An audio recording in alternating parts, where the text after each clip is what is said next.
Et bonjour à toutes et à tous et bienvenue pour un nouvel épisode de Nanarologie, un épisode très spécial. Alors, pour ceux qui suivent un petit peu notre actualité, nous avions dit qu'on traiterait Titanic 3, croisière de l'espace, mais il y a eu un événement dans l'actualité qui, je pense, n'a échappé à personne, puisque on en a beaucoup parlé partout, même si c'était une info presque nationale, hein.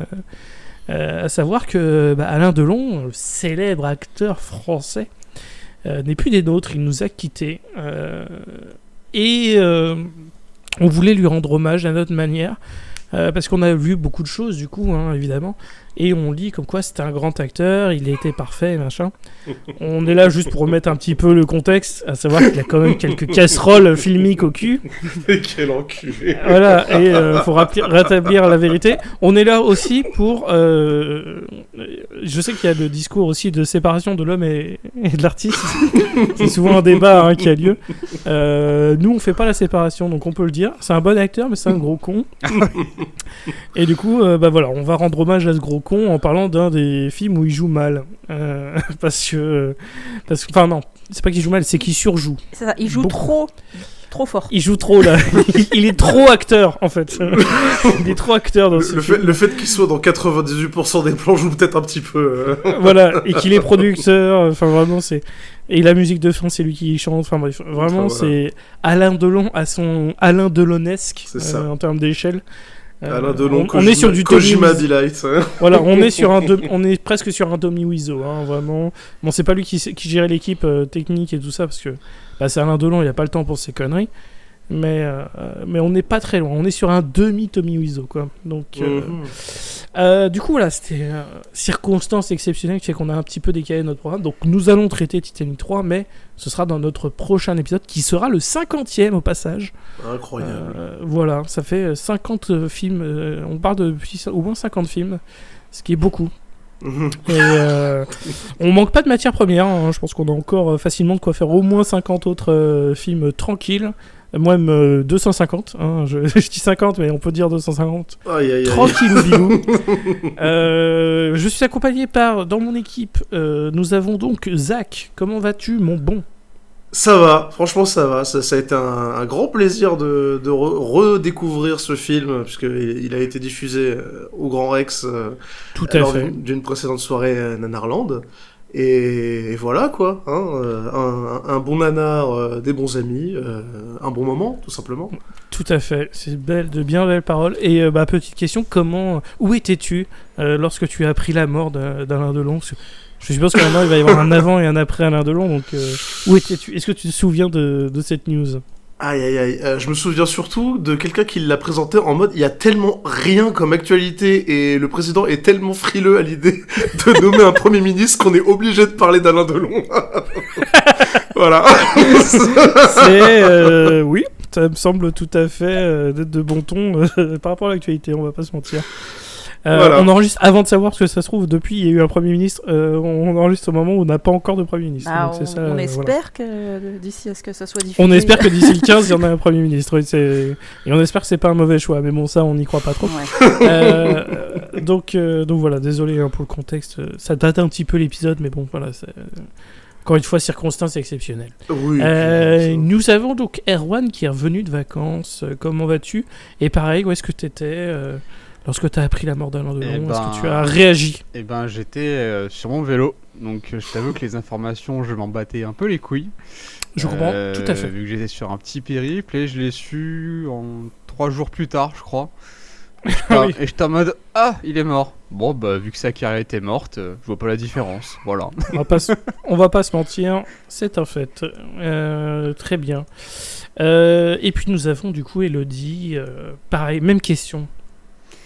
Moi, pareil, j'étais en vacances, donc j'allais nettement moins sur les réseaux sociaux. Et c'est un jour où je suis retournée sur Twitter par hasard et j'ai vu Alain Delon en top tweet. J'ai fait tiens, qu'est-ce qui se passe? Et voilà, c'est comme ça que j'ai appris sa mort. Et pareil, j'ai dit c'est dommage et en même temps c'était attendu quoi, vu l'âge qu'il avait. Mais bon.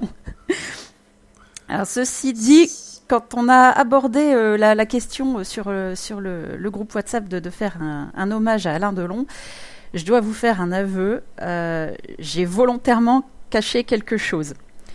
Voilà. Ah Quoi Allez. Je ne voulais Alors, pas... découverte, la première mondiale, on n'est pas au courant, Voilà, vas-y. dis-nous. j'ai voulu éviter de faire une zac, comme on dit dans notre, dans notre jargon. Comment ça, mes jeux? What the fuck. Bon, attends, j'écoute. Peut-être 2 jours avant, j'ai trouvé en brocante le DVD du jour et la nuit. Waouh Donc, l'odeur. Non, Donc mais, voilà, c'est j'ai dit ouais non, je vais pas en parler, sinon. Donc voilà. Ouais, non. Et puis de toute façon, je crois que j'ai eu ma j'avoue. dose d'Ariel Dombal pour toute l'année au moins, donc voilà. Ouais. on fera. De toute façon, on va pas se mentir. Alain Delon, il a une trilogie de nanars. Il a donc le film dont on va parler aujourd'hui, qui est Parole de flic. Il a aussi Ne réveillez pas un flic qui dort. Et il y a Le jour et la nuit. On va faire les 3. Oh mon C'est Dieu. inévitable. Ça va finir par arriver. Mais on ne vous dit pas quand, parce que ça peut être dans plusieurs années. On ne sait pas. Voilà, ça finira par arriver. Mais oui. Bon, il faut qu'on se Je prépare. comprends effectivement que t'aies pas voulu faire une zac, qui je trouve est une bonne expression pour le podcast, hein, maintenant on peut le dire. Hein. D'accord, super. T'es tout courant que Faire ce que tu viens de dire, c'est littéralement une menace de serial killer. Hein. Donc avant de me juger et de faire une zac, est-ce qu'on pourrait pas renommer torture psychologique en faire une Rémi, hein? Bon. Écoute, je préfère entendre je fais une zac que je fais une Marc Dutroux, quoi. Donc voilà. Oh, Ah, Dieu. oui, bah ça c'est. Non mais c'est sûr. Non mais si on compare là-dedans, on va pas s'en sortir. Hein. Sans toi, quoique des fois, honoré, un peu. Très bien. Bah écoutez, sinon pour vous dire, moi j'ai appris ça. Alors sur Twitter, il y a un compte très spécifique. Bon, ça va me montrer que je suis un peu un gauchias, mais je m'en fous. Il y a un compte très spécifique qui raconte si Jean-Marie Le Pen est mort. Et il l'annonce tous les jours. Et il répond par non ou oui. Tous les jours. Et en fait, j'ai eu un bon timing parce qu'en fait, est-ce que Jean-Marie Le Pen est mort? Non. Et juste au-dessus, Alain Delon est mort. Et je fais, attends quoi? Attends, et du coup, les deux informations se sont mélangées. Tout d'un coup, j'ai dit, attends, il y a Jean-Marie Le Pen. Et je fais, ah non, c'est Delon. Ok. Donc ça m'avait surpris, mais ça ne m'a pas enlevé de la joie pour autant. Hein, on va pas se mentir. Écoute, il y a Encore des une fois. règles, hein. Oui, non, mais. Il y a voilà, des règles. puis- Pour que Jean-Marie Le Pen meure, il faut qu'un autre immortel lui tranche la tête. C'est comme ça. Exactement. Michel Drucker ne va donc jamais mourir. C'est inévitable. Non, mais effectivement. Alors, par contre, après, effectivement, moi, j'étais fan de l'acteur. Je trouve qu'il y a vraiment. Voilà, c'est sûr. Par contre, en tant que personne, il faut le dire, c'est une merde. Oui, c'est une merde. Voilà, il n'y a pas d'autre mot. Le fait qu'il voulait faire abattre ses chiens après sa mort pour qu'ils soient enterrés avec eux, machin, je suis en mode. Alors, son chien. Quelle technique oui. de fils de pute, quoi. Enfin, Effectivement, vraiment, ouais. Bon, après, les histoires de famille, ça, j'en ai rien à carrer. Mais rien que ça, déjà, ça me suffit à me dire que, ouais, bon, Ah ouais, bah, ça quelle a l'air famille. d'être quand même la dernière des merdes. Hein. Il était pas encore mort que les enfants étaient déjà en train de se déchirer. Enfin, Oui. Oui, non, c'est ça. Le corps était même pas. Oui, non, mais c'est ça. Le corps Ah était oui. encore chaud, qu'ils étaient déjà en train de se récupérer. Donc, ça suffit à m'expliquer un peu le niveau de l'ambiance familiale à Noël, quoi. On va pas se mentir. Voilà. Après moi, le déluge comme. C'est ça. Voilà. Comme disait l'autre. C'est ça. Non, mais du coup, voilà. Mais c'est aussi histoire de remettre un petit peu l'église. Parce que du coup, on entend tous les superlatifs sur la carrière de Delon. Et du coup, là, on est là, nous, avec notre absence de. On n'a pas de carrière. J'ai pas de César, hein, je suis désolé. Mais on va quand même se permettre, parce que nous, bah, on a un avantage par rapport à Alain Delon, c'est qu'il peut plus nous répondre puisqu'il est mort. Donc, on peut aller cracher un peu sur la tombe quelques instants, Après, histoire voilà, de se détendre. Le seul truc que je connaissais, parce que pour le coup, Alain Delon, c'est littéralement toute sa carrière. J'ai réussi à slalomer, passer à côté. Je sais pas comment Il a j'ai fait beaucoup de très bons films que j'encourage Donc, à regarder premier degré, par contre. Voilà, mais je l'ai découvert. Ça sera l'occasion. J'imagine qu'il y aura une collection collector qui va sortir sur Amazon bientôt. Ah, c'est sûr. Oui. Il va être diffusé. Il va y avoir des diffusions à la télé aussi, c'est sûr. Bon, bah, voilà quoi. Donc ça sera l'occasion. Non, la seule chose que je connaissais d'Alain Delon, c'est que il était très très très populaire en Asie. Rien Oui. à voir avec le. Il est aussi populaire chez les nazis. Voilà. pas le même nazi, et que du coup il a inspiré la première apparence de Cobra, du manga Oui, Cobra oui. pour le coup. Eh oui, c'est-à-dire que avant que le personnage se modifie pour ressembler à Belmondo, bah, la première apparence du personnage c'était celle d'Alain Delon. D'accord. Donc il était très connu là-bas et très apprécié. Ouais, non, mais et puis il a aussi beaucoup d'entreprises. Il a c'est une marque, hein, et il est notamment justement assez. C'est une marque assez active justement sur le marché asiatique, donc ça ne m'étonne qu'à moitié. Non, bah moi la seule anecdote que j'ai sur Alain Delon qui me fait rire, c'est que il y a un film en 1970 qui s'appelle Borsalino, et dedans il s'appelle Roxy Freddy. Je trouve. J'aime bien. Enfin, dans toute la série Borsalino, parce qu'il y en a 2 ou 3 je crois, mais voilà, il s'appelle Roxy Freddy. Je trouve que ça me fait rire. Rigolez pas, peut-être que Rocco a pris son pseudo depuis. par rapport à ça, oui. C'est même très probable, hein, mais voilà, du coup, ça me fait rire comme hasard. Du coup, comme on l'a dit, on va parler spécifiquement de Paroles de flic. Donc, j'ai remonté quelques anecdotes, dont une qui remonte à un ancien épisode qu'on a fait de Nanarologie, donc comme quoi les choses sont bien faites. Donc, la première, c'est que le film a été réalisé par José Pinheiro. José Pinheiro et Alain Delon, ça a bien marché puisqu'ils ont fait un autre film ensemble quelques temps après, 3 ans après, à savoir un des autres nanars d'Alain Delon, Ne réveillez pas un flic qui dort. Donc voilà, 2 des 3 gros nanars, des grosses casseroles de la carrière de Alain Delon sont par le même réalisateur, à 3 ans d'écart, donc c'est fort. Ça, il faut le dire. Mais surtout, le film a été écrit par quelqu'un dont on a déjà parlé il y a un peu plus d'1 an maintenant.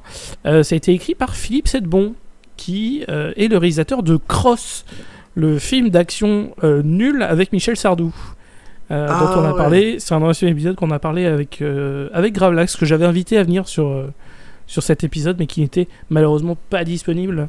Mais du coup, voilà, on avait parlé de Cross. Si jamais vous ne l'avez pas écouté, écoutez-le, parce que c'est un épisode que j'aime beaucoup. Et aussi parce que Cross, c'est incroyable. Et du coup, c'est incroyable parce que on a le réalisateur de Cross qui est le scénariste de Paroles de flic, et c'est merveilleux. C'est un peu comme si tous les ingrédients étaient réunis pour faire de la merde, quoi. Voilà, c'est ça. Vraiment, quand tu vois les noms, tout est merveilleux. Tout est vraiment, tous les ingrédients sont là en tout cas, c'est sûr.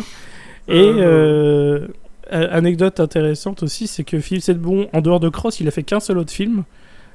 C'était un film avec Jeff Goldblum, qui était franco-anglais. Voilà, c'est un vieux film de Jeff Goldblum, mais pas avant qu'il soit connu. Donc non, il a vraiment fait un truc international. Et je parle de Jeff Goldblum parce que j'aime beaucoup Jeff Goldblum, hein, tout simplement. Il est mon t-shirt préféré est un t-shirt avec la tête de Jeff Goldblum et beaucoup de colombes. Il faut le savoir. Quel t-shirt incroyable. C'est vrai, je l'ai eu en Islande et je le porte très souvent. Je l'aime beaucoup. Sinon, 2 anecdotes intéressantes. Une, sur justement Alain Delon, dont on va beaucoup parler aujourd'hui. En même temps, encore une fois, à 98% de temps d'écran. C'est Alain Delon, tu parles du film, tu parles d'Alain, hein, clairement. Hein, C'est ça. Et quand c'est pas Alain, c'est les personnages qui parlent d'Alain. Donc vraiment, c'est... Ouais, voilà. Ouais. C'est très subtil. Justement, l'année où sort ce film, c'est l'année où il obtient le César du meilleur acteur pour le film précédent.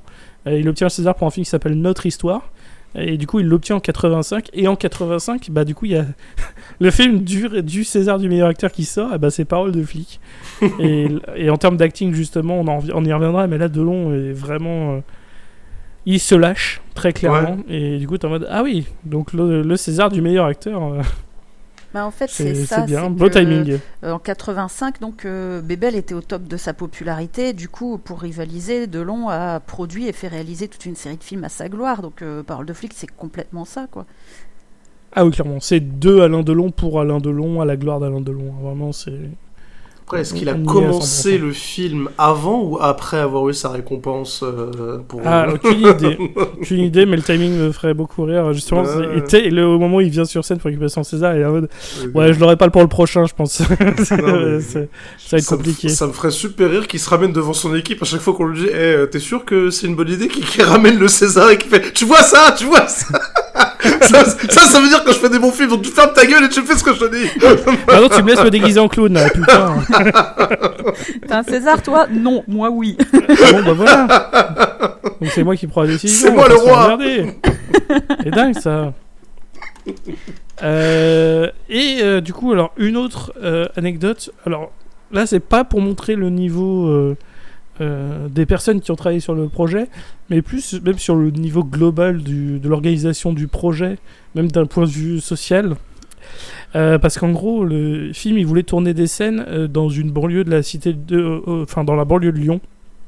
Je sais pas dans quelle ville en particulier, mais le nom on va du dire quartier. Villeurbanne. Hein, Non, c'est même pas. Sinon, je l'aurais dit. Mais justement, j'étais étonné, c'était pas Villeurbanne. Mais le quartier, en gros, s'appelle les Minguettes. Et ils voulaient tourner la plupart du film, parce qu'on va vous parler du film, mais justement, ça se passe dans des quartiers difficiles autour de Lyon. Et le truc s'appelle les Minguettes. Le maire de la ville a dit non, on va pas faire j'accepte pas qu'on tourne ça dans les Minguettes parce que ça va donner une mauvaise image du quartier. Encore pire, il n'y a pas besoin de ça en ce moment. On essaye de faire des choses, donc ne venez pas empirer le truc avec votre film de con pour empirer l'image du quartier. C'est ça. L'adaptateur, il a fait OK. on va pas faire les Minguettes. La banlieue dans ce film va s'appeler les Magrettes. Ça n'a rien à voir. Aucun rapport. Personnage original, ne pas copier s'il vous plaît. C'est ça. Vraiment, je pense que c'est un nom qui a été généré par IA là. Vraiment, c'est dit en avance. Trouve un nom qui ressemble à Minguette, s'il te plaît. Et le premier truc, c'était Magrette, ça ressemble à Minguette. Fait parfait. Vraiment, je sais pas quel stagiaire est engagé pour faire ça, mais c'est celui qui deviendra John Rachid, figure. Non, c'est surprenant, mais cette anecdote est vraie.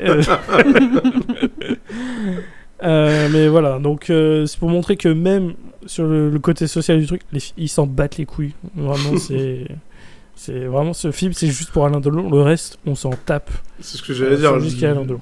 Même le niveau social du film est totalement en arrière-plan, donc bon. Ah oui, non, vraiment. Au final, pour te dire, le nom du quartier, j'avais même pas retenu, donc voilà.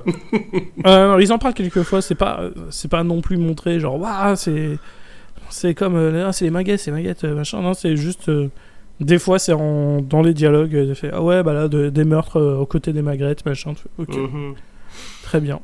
Ouais. Mais j'ai assez parlé, donc...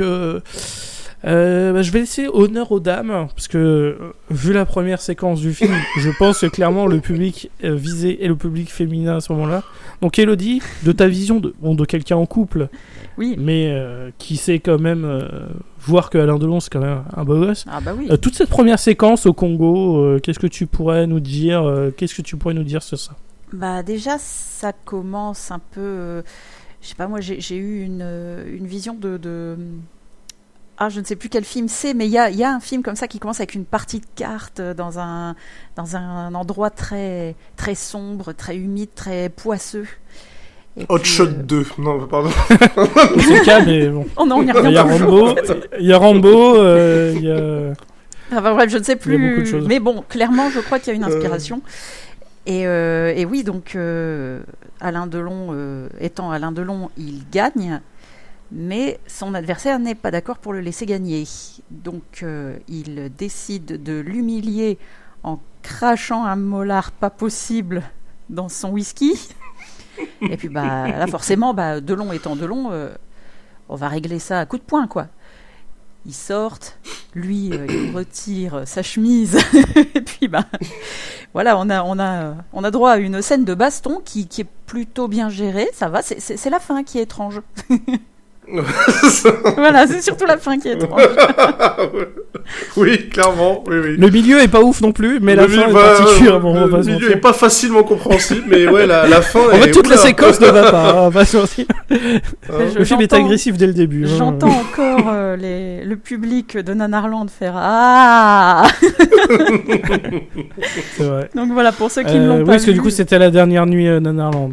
Là, on n'est pas. Enfin, celle de 2023, du coup.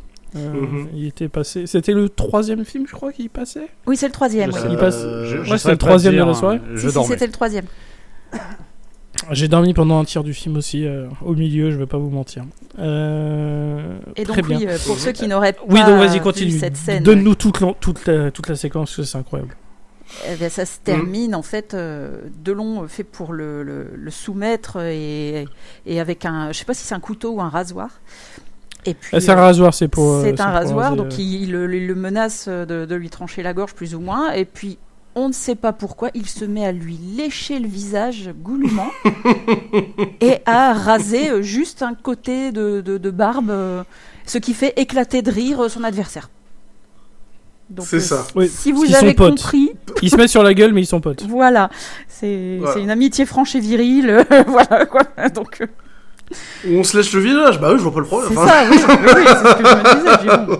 Moi, c'est comme ça que je dis bonjour à je suis pas un homme, donc je peux peut-être pas comprendre. Ça fait longtemps que je t'ai pas léché le...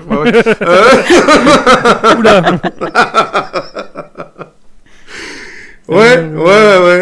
Donc déjà, dès le début, ça va pas. Hein, ça ne va pas du tout. Dès le début, le film est assez agressif. Oui, et puis après, on voit aussi le niveau d'estime pour les femmes, parce qu'il y a deux femmes qui encouragent Alain. Et là, une fois que le combat est terminé, il arrive sur les deux, il les embrasse toutes les deux sur la bouche. Et puis, en gros, je crois qu'il laisse sa chemise à l'une d'entre elles, et après, elles se battent pour la voir. Pour garder la chemise d'Alain Delon. Je crois que c'est ça, oui. Même, je crois, non, la chemise, il la garde. Hein, non, il la garde, c'est juste... Il les a embrassés les deux, elles se battent juste sur la gueule. Voilà, c'est ça. Oui, c'est ce dont je me souviens. En tout cas, c'est une séquence très le temps béni des colonies. Hein, oui, vraiment. C'est vrai qu'on n'a pas précisé qu'on était dans un village d'Afrique. Au Congo. D'accord. Ah bah moi j'ai senti que ça transpirait Tata en Congo. Hein. Ah bah clairement on y était. Hein. Waouh. Ah clairement c'est l'homme blanc au milieu qui est aimé de tout le monde. C'est vraiment, ça, et la ville entière qui tourne autour de lui surtout, et de sa famille. Presque. Tous les enfants veulent jouer avec lui, enfin... C'est vraiment... Il embrasse toutes les femmes, voilà c'est ça. Hein. Ouais c'est ça. Mais alors après, là j'y repensais, mais c'est moi où il y a littéralement qu'une seule femme qui veut pas coucher avec Alain Delon dans le film, et c'est la femme de René. Après, les autres, elles veulent toutes coucher avec. Soit ils couchent avec, soit elles veulent coucher avec. Peut-être sa femme de ménage. Ah, et encore. On n'a pas dit qu'elle voulait pas. Ouais, voilà. Il l'a embrassé, hein, donc bon, faut savoir. C'est ce que j'allais dire. Hein. Aïe. Ah non, mais c'est vrai que, il faut le dire, les rapports des femmes dans On parle de flics, globalement, elles sont juste là pour trouver qu'Alain Delon, il est magnifique. C'est tout. Ou pour crever encore sa fille, quoi. Enfin... Oui. Yes. Et encore vu comment elle réagit, vu sa relation avec la flic qui a l'âge de sa fille, j'ai encore des doutes sur la fille aussi. Même en flashback, j'étais en mode je suis pas sûr. Hein. Je suis vraiment pas à l'aise. Ouais. On en reparlera. Du coup, tout à fait. Mais du coup, pendant ce temps, à Lyon, dans le quartier malfamé des Magrettes. Et non pas des maguettes. Erwan, il y a un braquage qui a lieu et c'est ça qui va lancer un peu toute l'intrigue. Est-ce que tu peux nous donner des petites infos? Il y a des petites infos sur le casting, ça je laisserai Elodie en parler aussi. Mais dans l'équipe des braqueurs. Oui. Mais en même temps, j'en ai reconnu qu'est-ce que tu peux nous dire sur toute la séquence? Non, il y en a deux. Ah non, oui, l'autre il est plus loin. Alors on est quand même sur la scène d'action, la deuxième scène d'action du film qui est au bout de 10 minutes, parce que la première scène était quand même assez longue. Donc oui, on assiste en fait sur un cambriolage de lecteur cassette d'un entrepôt. Le film date de 1985, je tiens à rappeler. Voilà, le contexte. Je montre qu'on est dans l'époque, s'il vous plaît. Par 4 jeunes, 3 garçons et une fille, qui sont là pour voler des lecteurs cassettes, donc on pense les revendre et faire de la thune, quoi. Mais pour aucune raison d'ailleurs, hein. On nous vend la scène comme ça. Donc on a quand même une personne de la fille qui s'inquiète pour son copain en disant que c'est dangereux, qu'il faut pas y aller. Je vais pas mentir, je ne comprends pas pourquoi elle est venue si c'est dangereux. Enfin, oui, voilà, excuse-moi, question de logique, hein. Si c'est dangereux, je ne viens pas, même si je t'ai déjà dit que c'était dangereux. Non, donc ils volent les lecteurs cassettes, sauf qu'en sortant de la zone d'entrepôt, ils sont attendus par, je crois qu'ils sont 5, si je dis pas de bêtises. Oui. 5 hommes en noir, tout en cuir vêtu, encagoulés par Hugo Boss. Et qui c'est le Ku Klux Klan, mais en noir au lieu d'être en blanc. C'est le Ku Klux Klan nazi, hein, on va pas se mentir. Hein, ils sont en cuir, voilà. et se font abattre sauvagement, et sans sommation d'ailleurs, ce qui a pas eu lâché ça ou quoi que ce soit, par ces hommes. Donc nous avons un magnifique une magnifique mort mal jouée de la part de 4 personnes. Oui, on a plus l'impression qu'on était sur des AVC ou des... C'est ça. Le petit couple se jette dans les bras l'un de l'autre et commence à se... comme s'il se faisait tirer dessus. Concours de comment tomber le mieux, c'est ça. Et ben à 2 apparemment ça aide mieux. Non voilà, c'est. Ouais non clairement c'est vrai que de ce côté-là, bon on va parler. Il y a l'acting de Alain Delon où il fait beaucoup. Là ces jeunes ils ont qu'une scène, ils vont faire beaucoup dans leur façon de tomber. Et Ça, d'ailleurs, voilà. pour en revenir à ça, le petit ami de la fille de Delon est joué par l'acteur qui fait Paolo dans Sous le soleil. C'est un de ses tout premiers rôles. Voilà. Qui se souvient de Sous le soleil? Bah moi. Je pense que beaucoup de gens se souviennent de Sous le soleil. Par contre, non mais d'accord. Mais... Moi, à part le générique, j'avoue que je m'en rappelle de rien. Et oui, c'est pas faux, mais le quand même. générique de Sous le soleil, il est gravé dans ma mémoire. Ah, mais c'est ça le truc. Le générique. Oui, c'est ça. Par contre, effectivement, le fait qu'elle me dise Paolo machin, ouais, si tu le dis, hein, enfin vraiment, on te fait confiance et le dit. On n'a pas vérifié, hein, mais on te pareil. Parce que vraiment, ouais, si tu le dis, ça aurait pu être n'importe qui, il aurait pu être dans Sous le soleil. Je fais ouais, ok, cool. Paolo Lorenzini, qui est interprété par Luis Marquez. Là, par contre, j'ai été chercher le nom parce que je me rappelais plus. Très bien. Eh ben, si tu nous écoutes, Louis, on t'a reconnu dans Parole de flic, mec. C'est cool. J'espère que ta carrière se porte bien, quoi. Ouais, j'espère que t'as fait au moins un discours aux funérailles de Alain, quoi. Enfin, tu lui dois un peu de reconnaissance, non? Ce serait bien, enfin, tu lui dois beaucoup quand même. Non, mais après, je vois qu'il a rien fait après. Non, il est devenu auteur. Ok, non, il fait des trucs. Il est encore actif, mais plus en acteur. D'accord. Acteur, il a arrêté de faire des trucs post-2015, donc ça fait 9 ans qu'il fait plus rien. Mais il écrit des trucs. Voilà, donc... Et jusqu'en 2015, il faisait toujours des téléfilms ou il a pas fait de vrais films, oui. Il a fait des séries, il était dans RIS, Police Scientifique, ce genre de... Voilà, ce jeu, c'est merde. Du coup, voilà, on t'a reconnu. Mais après, sur le mauvais jeu, t'imagines un peu la pression. T'es dans l'une des 5 seules scènes du film où t'as pas Alain Delon qui joue, quoi. Donc, tu dois te démarquer, t'as 5 secondes. Vas-y. Et démarque-toi en tombant mal. Et il l'a réussi. Vraiment, il tombe très mal et je l'ai reconnu. Je suis désolé, ils se sont tous passé le mot d'ordre pour faire pareil. Dès que t'as plus Alain Delon dans le film, les acteurs, c'est du n'importe quoi. Faut les faire foutre à ce niveau-là. C'est vrai que globalement, le niveau est très mauvais. Enfin, en termes d'acting, il y a de l'émotion, mais c'est vraiment, on n'y croit pas un seul instant. C'était vraiment, justement, je sais plus quel c'était, mais on en parlait. C'est le je joue mal. Ah oui, celui des nuls. Oui, c'est ça, c'était bien les nuls. J'hésitais. Avec je joue mal. Oui, c'est ça, de Dominique Farrugia, ça y est, je l'ai. Et du coup, c'est vraiment ça. C'est les mecs, ils mettent de l'émotion, mais alors ça à côté. Vraiment, c'est à côté, ça ne marche jamais. Alain Delon, lui, il va jouer. Et on va pas y croire un seul instant, mais il va jouer à 145% de ses capacités. Du coup, on va revenir sur lui rapidement. Justement, on retourne au Congo où il reçoit la nouvelle. Parce que un des enfants qui sont mal tombés, la fille, c'est la fille d'Alain Delon. Ouais. Il a un prénom, Alain Delon, évidemment, mais on va l'appeler Alain Delon. Ouais. Parce que c'est Alain Delon. Ouais, puis moi, ça me fait penser à Chris Pratt et ça m'énerve. Oui, en plus. Oui, parce que son nom de famille, c'est Pratt, et du coup, c'est vrai que c'est mieux de dire Alain Delon, on va pas se mentir. Mais du coup, en gros, il est en train de jouer avec des gamins dans la flotte, en gros, au Congo, et là, il reçoit le courrier, et d'un coup, il balance le gamin. Casse-toi! Ah mais vraiment, le gars, il s'est fait il s'attendait pas à avoir un angle d'entrée dans l'eau comme ça. Faut quand même, pour nos auditeurs, si jamais ils n'ont pas la scène en tête, et que c'est quand même exceptionnel, c'est que t'imagines Alain Delon qui porte un enfant qui est assis littéralement sur ses épaules à la plage. Ouais. Qu'en recevant la nouvelle, il le balance de 1 mètre à 1m50 de haut en l'air pour qu'il retombe la tête la première dans l'eau en mode ok, c'était un courrier très important. Ah ouais, donc clairement.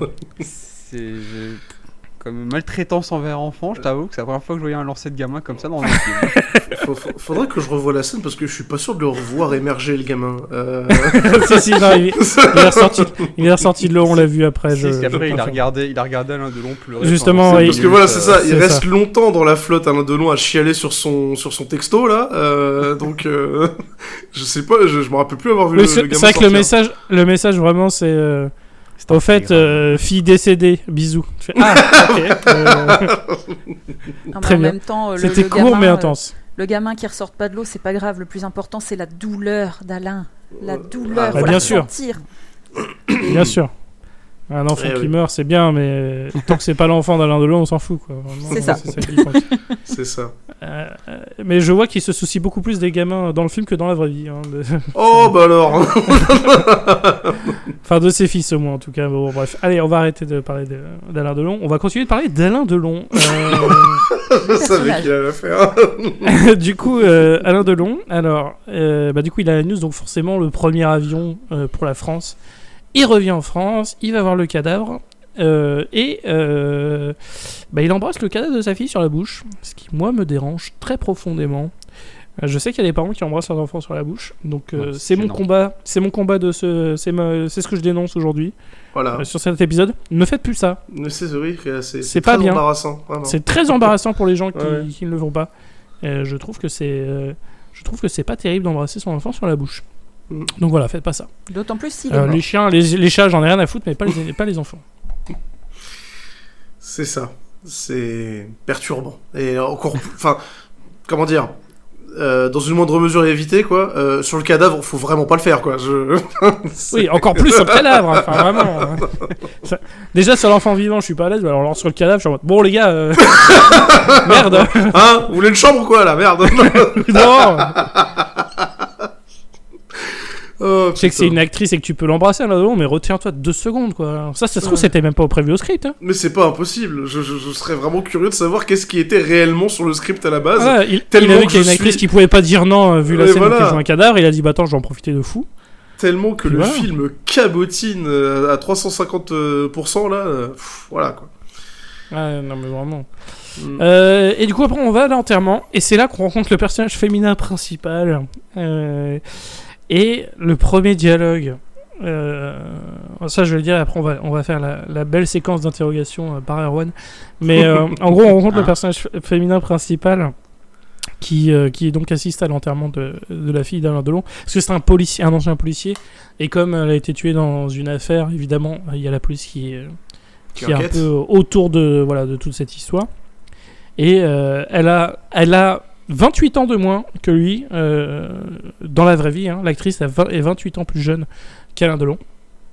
Et du coup, première phrase qu'elle arrive en voyant Alain Delon qui est en train d'être triste devant le cadavre de sa fille, hein, qui est en train d'être enterré devant lui. Qu'est-ce qu'il est beau quand même, ce mec. Voilà, quoi. Putain, mais vraiment.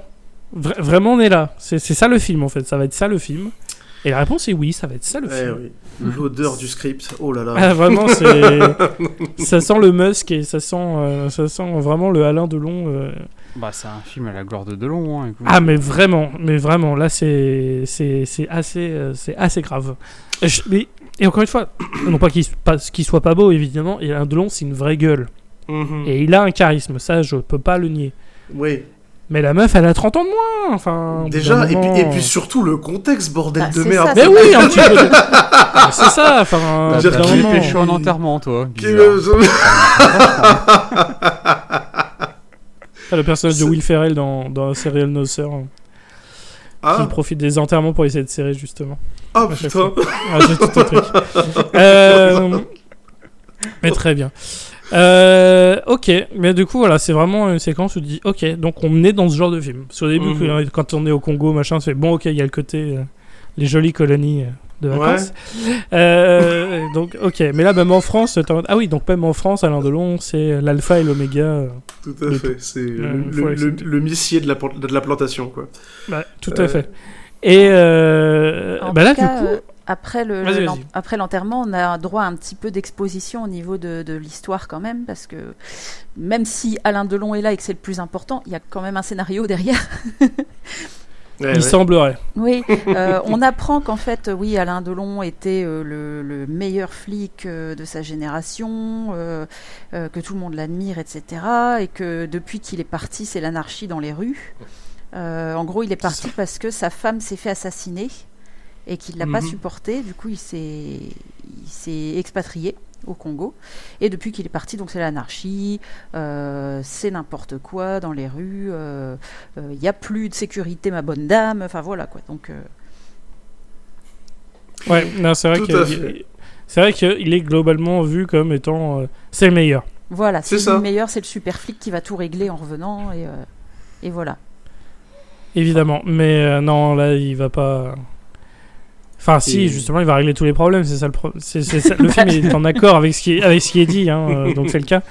Et justement, son meilleur ami, il s'est interrogé. Le commissaire René. Voilà, le commissaire qui est joué par Jacques Perrin et qui connaît bien son pote et qui lui dit surtout ne fais rien d'inconsidéré. Et Alain Delon, c'est ça. T'inquiète pas. Et quand ils sont. Alors, il faut le voir aussi, René est le copain de Delon. Oui. Et quand je dis copain, là j'utilise tous les termes de copain. Mais grillez pas toutes les cartouches. Ils sont copains. Ils sont bons copains. Ce sont juste des amis. J'ai peut-être juste mal vu. J'ai mal interprété les gestes. Ils sont juste amis. Tout comme deux scouts sont juste amis, quoi. Bien sûr. Enfin, voilà, c'est... Non, juste amis. Voilà. Dans Le Secret de Brokeback Mountain, le secret c'est que c'est juste des bons amis.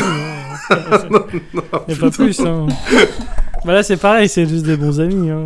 Vraiment, on n'y va pas plus. Hein. J'encourage fortement à regarder Le Secret de Brokeback Mountain. C'est une vraie histoire d'amitié. Quoi, ouais, une belle histoire d'amitié. Entre des hommes. C'est ça, bien viril. Si vous aimez les cow-boys, allez-y. Hein. Mais en vrai, non, premier degré, regardez-le, c'est un super film. Mais du coup, Delon, il est en mode, ouais, bon, la police, ça c'est bien, mais je vais le faire moi-même de mon côté, ce sera mieux, ce sera plus efficace. Bah, spoiler, oui, hein, c'est plus efficace. Il s'en sort carrément mieux tout seul. Et il va retrouver un ancien indique, quelqu'un qu'il connaissait de son époque, et il va faire une tentative d'interrogation à sa manière. Erwan, pourrais-tu nous décrire un petit peu la stratégie du café, par exemple? Oui. Ce que j'aime bien déjà, c'est que les indiques restent apparemment pendant 10 ans dans le même logement. Ils n'ont pas le droit de déménager, ils n'ont pas le droit de changer de ville. Non, tu restes là dans ta misère et ta merde, parce que son logement, sa maison, c'est véritablement... un squat, hein, on va pas se mentir, parce que sa porte, c'est une porte en tôle totalement rouillée. Et donc oui, Alain Delon va voir son indique qu'on appellera machin, parce que tout le monde s'en fout de son nom et on le verra plus jamais. Il va le voir, il lui prépare gentiment le café dès le matin. Franchement, Alain Delon, c'est vraiment un policier avec un cœur en or avec ses indicateurs. Parce qu'il est en train de se réveiller, il a du mal, il est juste en boxer avec un peignoir. Donc voilà, c'est le matin, c'est assez compliqué. Et donc là, Alain Delon commence à lui poser des questions sur effectivement c'est quand la dernière fois qu'il a vendu des armes et ce genre de choses. Bon, apparemment, ce qu'il dit les conneries, c'est quand j'étais genou. Parce que c'est sa plus belle répartie à cet homme. Mais vraiment, voilà. Là, il faut. Alors, il a le droit de le dire, il n'y a pas de souci. Le problème, c'est le contexte dans lequel il dit. Qui fait que ça ne passe pas parce que vraiment il vient de se faire ébouillanter au café et il est en train de se faire globalement torturer un petit peu gentiment mais il se fait quand même un peu malmené et il est en mode oh les conneries c'est quand j'étais jeuneau hein. Personne s'exprime comme ça, surtout qu'on est quand même sur un ébouillantage au café au niveau de la cuisse. Bah oui, les gens quand on se verse un peu d'eau chaude à 40 degrés, ça pique sa mère. Bah oui, donc, ça fait déjà mal. À 70, j'imagine pas. Et en plus, il se retrouve la tête dans un congélateur. Avec d'ailleurs une très belle caméra et un plexiglas pour la scène de la vue dans le congélateur. Il nous fallait un POV, je suis un congélateur dans un film d'Alain Delon. C'était essentiel. Bro, I'm stuck, quoi. C'est un peu ça, vraiment. Et, voilà. Et du coup, il obtient des infos comme quoi les armes ont été livrées derrière le stand de tir. À côté du commissariat. Où la police s'entraîne. Non, c'est où la police s'entraîne d'ailleurs. Ah, c'est celui-là, oui, c'est pas à côté du commissariat, mais c'est là où il y a la police qui s'entraîne. Tout à fait. Donc oui, belle expression de vieux. Voilà, comme quoi les subtilités des dialogues n'ont pas touché la grâce de tous les personnages. Ouais, non, voilà.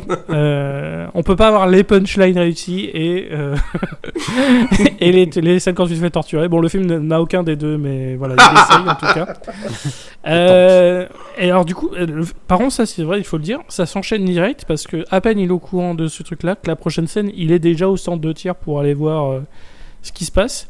Et t'as une réunion des méchants. Et t'as un des mecs qui est donc un méchant et qui est, spoiler, un policier. Il sait qu'il est suivi. Et du coup il dit au groupe, bon barrez-vous. Et puis là, il y a Alain Delon qui essaie d'être discret, mais en fait, je pense qu'il est tellement trop beau qu'il n'arrive pas à être discret parce qu'en fait, on le voit tout de suite au milieu des décors. Parce que c'est Alain Delon. Et du coup, ça le gêne parce qu'il essaye de s'infiltrer, mais il peut pas par sa beauté. Donc, il s'est fait direct tout de suite gauler et il s'est tiré dessus. On a vu un beau problème d'ailleurs à la Michel et Michel où il saute dans un trou. Ah oui. Avec un beau bruit de quelqu'un qui saute dans un trou et qui tombe sur le sol, quoi. Voilà. Et la scène d'après, en fait, il est dans la flotte. Et du coup, il n'y a pas eu de plouf, en fait. Il n'y a pas eu de plouf. Et je sais pas comment ça marche, mais normalement, la physique... Alors, peut-être que c'est différent pour Alain Delon. Hein. C'est ça. Mais les humains normaux, quand ils... Voilà, c'est ça. Et après, elle s'est refermée comme une gentille couverture autour de lui. Vraiment, c'est comme ça que ça a marché pour Alain Delon. Mais ouais, c'était un peu bizarre. Et c'est là qu'on a remarqué aussi... pour moi, un gros point fort du film, la musique. On est dans les années 80, il n'y a pas de souci. Voilà, ouais, clairement. Alors, je vais pas demander qui est le plus vieux ici, parce que ce serait quelque chose de très impoli. Mais on va le dire, la musique, clairement, ça va pas avec l'image. Non, du tout. Parce que justement, la musique, c'est du synthé. Vraiment de la boîte de nuit à l'époque du Macumba dans les années 80. Mais le problème, c'est que c'est...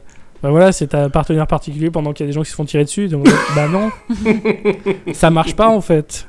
Ça peut pas marcher. C'est pas possible.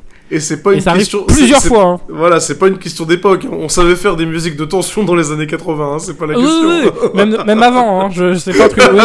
Même dans les années 70 et 60, on s'en sortait très bien. Hein. Donc là, c'est vraiment un choix délibéré de parole de flic. Hein. Exactement. Mais ouais, je sais pas. Ils ont mis le top 50 et ils ont mis le top 50. Ils ont dit, bon, on va mettre ça. Mais non, mais ça va pas avec le contexte. Après, il y a des trucs datés, mais qu'on peut quand même pardonner, genre la vision des loupards des années 80. Oui, non, mais ça évidemment. Bon, hein. Voilà, ambiance très blouson noir, rock'n'roll et tout. Bon, allez, vas-y, pourquoi pas, ça passe. Mais ça, effectivement, c'est n'importe quoi. Ouais, clairement, des gens qui disent ma mignonne, ou voilà, la petite minette, là, machin. Enfin, vous voyez vous avez déjà l'odeur, rien que. Vous comprenez tout de suite le cliché de l'époque. Mais là, non, c'est. Effectivement, la musique, ça va pas du tout. Mais il réussit à s'échapper. Ouais. Il n'a pas affronté l'ennemi, mais il s'est barré. Delon a survécu. Et c'est là qu'on va avoir 2 scènes de suite où Delon nous montre que physiquement, c'est pas le dernier. C'est pas le dernier. Ah oui, c'est surtout en 85. 2 scènes, parce qu'il y a la première. Alors je vais décrire la première et puis je laisserai quelqu'un d'autre s'occuper de la deuxième, parce que la deuxième est beaucoup plus intéressante. La première, c'est il court, tout simplement le long du Rhône, et il sait pas courir. Alain Delon ne sait pas courir, il faut le dire. C'est les mains qui servent à rien. Ouais, il fait quelque chose avec ses bras où t'es en mode, mais il nous fait une attaque, le gars, tout simplement. C'est ça. Et vraiment, je me dis, mais non, mais qu'est-ce que c'est que cette décision de con? Donc voilà, moi j'ai marqué l'anti-Tom Cruise sur le fait de courir, vraiment. Parce que bon, Tom Cruise il sait pas courir, mais il le fait de manière très stylée. Et lui, il court vraiment dans ses films.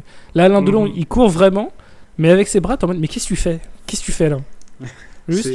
As-tu déjà vu un humain courir? Est-ce que tu as déjà vu un autre humain courir? Parce que ce n'est pas possible que tu aies vu et que tu décides de faire ça. Voilà. Ça me semble pas normal. Pour décrire le truc, il court vraiment avec les bras le long du corps et le visage totalement inexpressif. Genre. C'est ça. Et les bras qui sont laissés, comme s'il avait pas de muscles, juste 2 trucs de peau qui bandent sur le côté, quoi. Enfin, voilà. Puis sa capuche complètement refermée sur son visage aussi, ça me fait. Ah ouais. Ah non, mais vraiment, on aurait dit une capote, hein, vraiment. Putain. Il faut le dire, il ressemble à une capote sur cette scène, Alain Delon. Il y a pas d'autre mot, hein. C'est terrible. Mais ouais, je sais pas, là il est en poncho Adidas. Vraiment, c'est bravo à Delon. Et on enchaîne avec une autre scène de workout. Zach, si tu comparais au montage de Rocky 3, la scène de workout d'Alain Delon, où est-ce que tu le places? Mieux ou carrément mieux? Parce que... Vraiment très très mieux. Vraiment mieux. Je pense que le réalisateur de Rocky devrait décanoniser ses films et faire comme George Lucas et détruire toutes les copies. Parce qu'on fera pas mieux que Parole de flic à ce niveau-là. C'est ça. Globalement, c'est fini, mec. Laisse tomber. Donc ouais, dans la catégorie bonjour, je suis Alain Delon, je fais de la musculation, je fais mes propres séances de workout tout seul et de toute façon je suis meilleur que vous, je vous emmerde.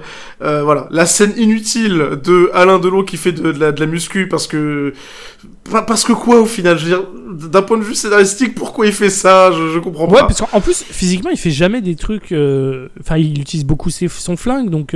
Ouais, pas besoin de montrer qu'il. Si, il y a une fois. Il y a la scène où comment dire, avec l'immeuble, c'est ça, voilà, c'est ce que j'allais dire.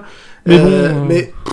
Oui, non, mais même d'un point de vue logique, enfin suite d'événements, tu vois.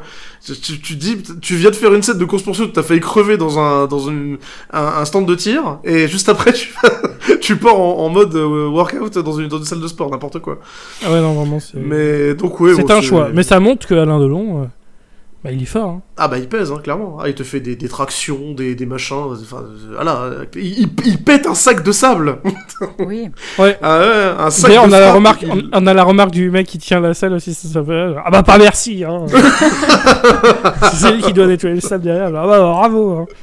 Surtout qu'il venait de le réparer à ce moment-là. Donc il était vraiment en mode fils de pute. Bah, c'est là que tu sais que t'es dans un film français et pas américain. Parce que quand un Captain America le fait dans Avengers, t'as pas un vieux derrière genre ah bah putain. Là on est en France, là on est dans la vraie France. C'est ça. T'as un vieux forcément qui est en mode ah bah pas merci hein, de long du con. Les Français sont pas voilà.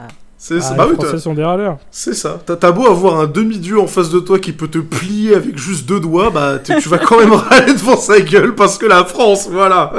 Ah oui, on va pas se faire marcher dessus quoi. C'est quoi ce bordel? Ouais, c'est vrai que non, de ce côté-là, c'est toujours une belle représentation de chez nous. Avengers 1 aurait été très drôle si c'était passé à Paris. Bah déjà, Captain America qui se réveille à l'époque normale et qui se retrouve au milieu du rond-point de l'étoile, il se fait écraser 50 fois. Il y a pas le truc où il regarde les immeubles machin, il se fait écraser 50 fois ou alors il se fait klaxonner. Il y a pas le truc où on a le temps de mettre la musique dramatique genre waouh, il se réveille une nouvelle époque, c'était en mode du con, qu'est-ce que tu fous là, casse-toi. Ok, enfin, c'est bon, mais monsieur, s'il vous plaît. Ah, clairement, c'est la France qu'on aime, ça. C'est ça. Elodie, après ce workout incroyable, est-ce que tu pourrais nous décrire le piège de saut le moins subtil de la Terre, s'il te plaît? Oui, alors Alain est dans sa chambre d'hôtel, visiblement. Et là, je sais pas, ça doit être un 5e sens qui lui dit c'est bizarre, la porte est bizarre. Alors j'aurais dit 6e, perso. 6e, pardon. Déjà 5. Il est tard, excusez-moi. Tout va bien, mais voilà, il en est déjà 21h31, moi je mets une timeline dessus. Je suis désolé. Bon, allez, on l'a refait. Mais on est lundi soir, voilà, peut-être que... Il doit avoir un 6e sens, donc, qui lui dit que la porte est piégée. Donc, on le voit retirer tout doucement sa ceinture, il va dans le mini-bar, il prend une bouteille de champ, ce qui ressemble, et là, avec sa ceinture, il fait le mouvement pour ouvrir la porte, et là, boum! Alors, ce qui est étonnant, c'est qu'effectivement, il y avait un fusil qui était installé pour être déclenché au moment où il allait ouvrir la porte. Par contre, le coup de fusil à bout portant, il a fait s'envoler la porte, mais il n'a rien explosé du tout. On aurait dit Obélix qui ouvre la porte, enfin, c'était très... C'est très ça. bizarre. Bon, enfin, dans tous les vraiment, cas... c'est vrai que c'était bizarre d'un point de vue physique. Alors, c'est pas la seule fois où il y a un problème avec un fusil à pompe dans le film. Hein. Oui. Mais effectivement, t'as la porte qui s'envole mais qui explose pas du tout. Alors que bon, bah normalement, ça devrait être juste un énorme trou au milieu de la porte. Hein. C'est ça que ça devrait faire, le fusil à pompe. Mais c'est surtout, enfin, à aucun moment... Enfin, je sais pas. Je sais que c'est Alain Delon, mais... direct qu'il sache qu'il est piégé machin alors qu'il vient d'arriver, enfin tu vois, c'est ok, il sait qu'il y a des gens qui le suivent, mais bon, à aucun moment il sait qu'ils sont probablement au courant qu'il est machin. Ah mais vraiment, c'est ça. Ça n'a du sens que si dans la logique même du film, Alain Delon sait qu'il est un acteur. Donc c'est vrai. Du coup, c'est n'empêche, voilà.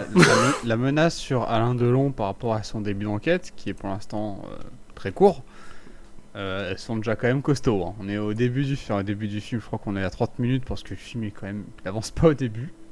C'est assez long. Et t'es direct sur 2 tentatives de mort en 10 minutes, là. Bon, faut peut-être se calmer, les gars. Bah, c'est ça, en fait. Non, c'est on va essayer le plus beaucoup de fort, tuer c'est à le l'heure de meilleur, donc tout le monde s'en méfie, c'est ça. Non, et puis surtout, enfin, ce qui me fait rire, c'est que littéralement, c'est un fusil, et moi, du coup, ça me rappelle le fusil de Tchekhov, le principe. Là, c'est vraiment l'anti-fusil de Tchekhov, parce que il est même pas introduit, qu'il est déjà utilisé. Tu fais, très bien. En fait, je pense que le mec, il a lu le fusil de Tchekhov et il l'a pris littéralement en mode, c'est un fusil alors, ok. Bon, il y a vraiment un fusil à la base pour le fusil de Tchekhov, mais bon, ça fait rire que le mec, il a dit, non, bon, on va pas se faire chier à le présenter, on va direct savoir qu'il y a un fusil, il va l'utiliser. Il a pris que la première moitié de la définition. C'est ça. Alors tu montres qu'il y a un fusil. Ok. C'est bon. J'ai pas besoin de suivre et je sais qu'il y a un fusil, c'est bon. Tchekhov, c'est qui? C'est quoi? Voilà, Tchekhov. Non, c'est trop long. Un fusil soviète, quoi. C'est bon, allez, c'est pas. Voilà. Fusil et bombe.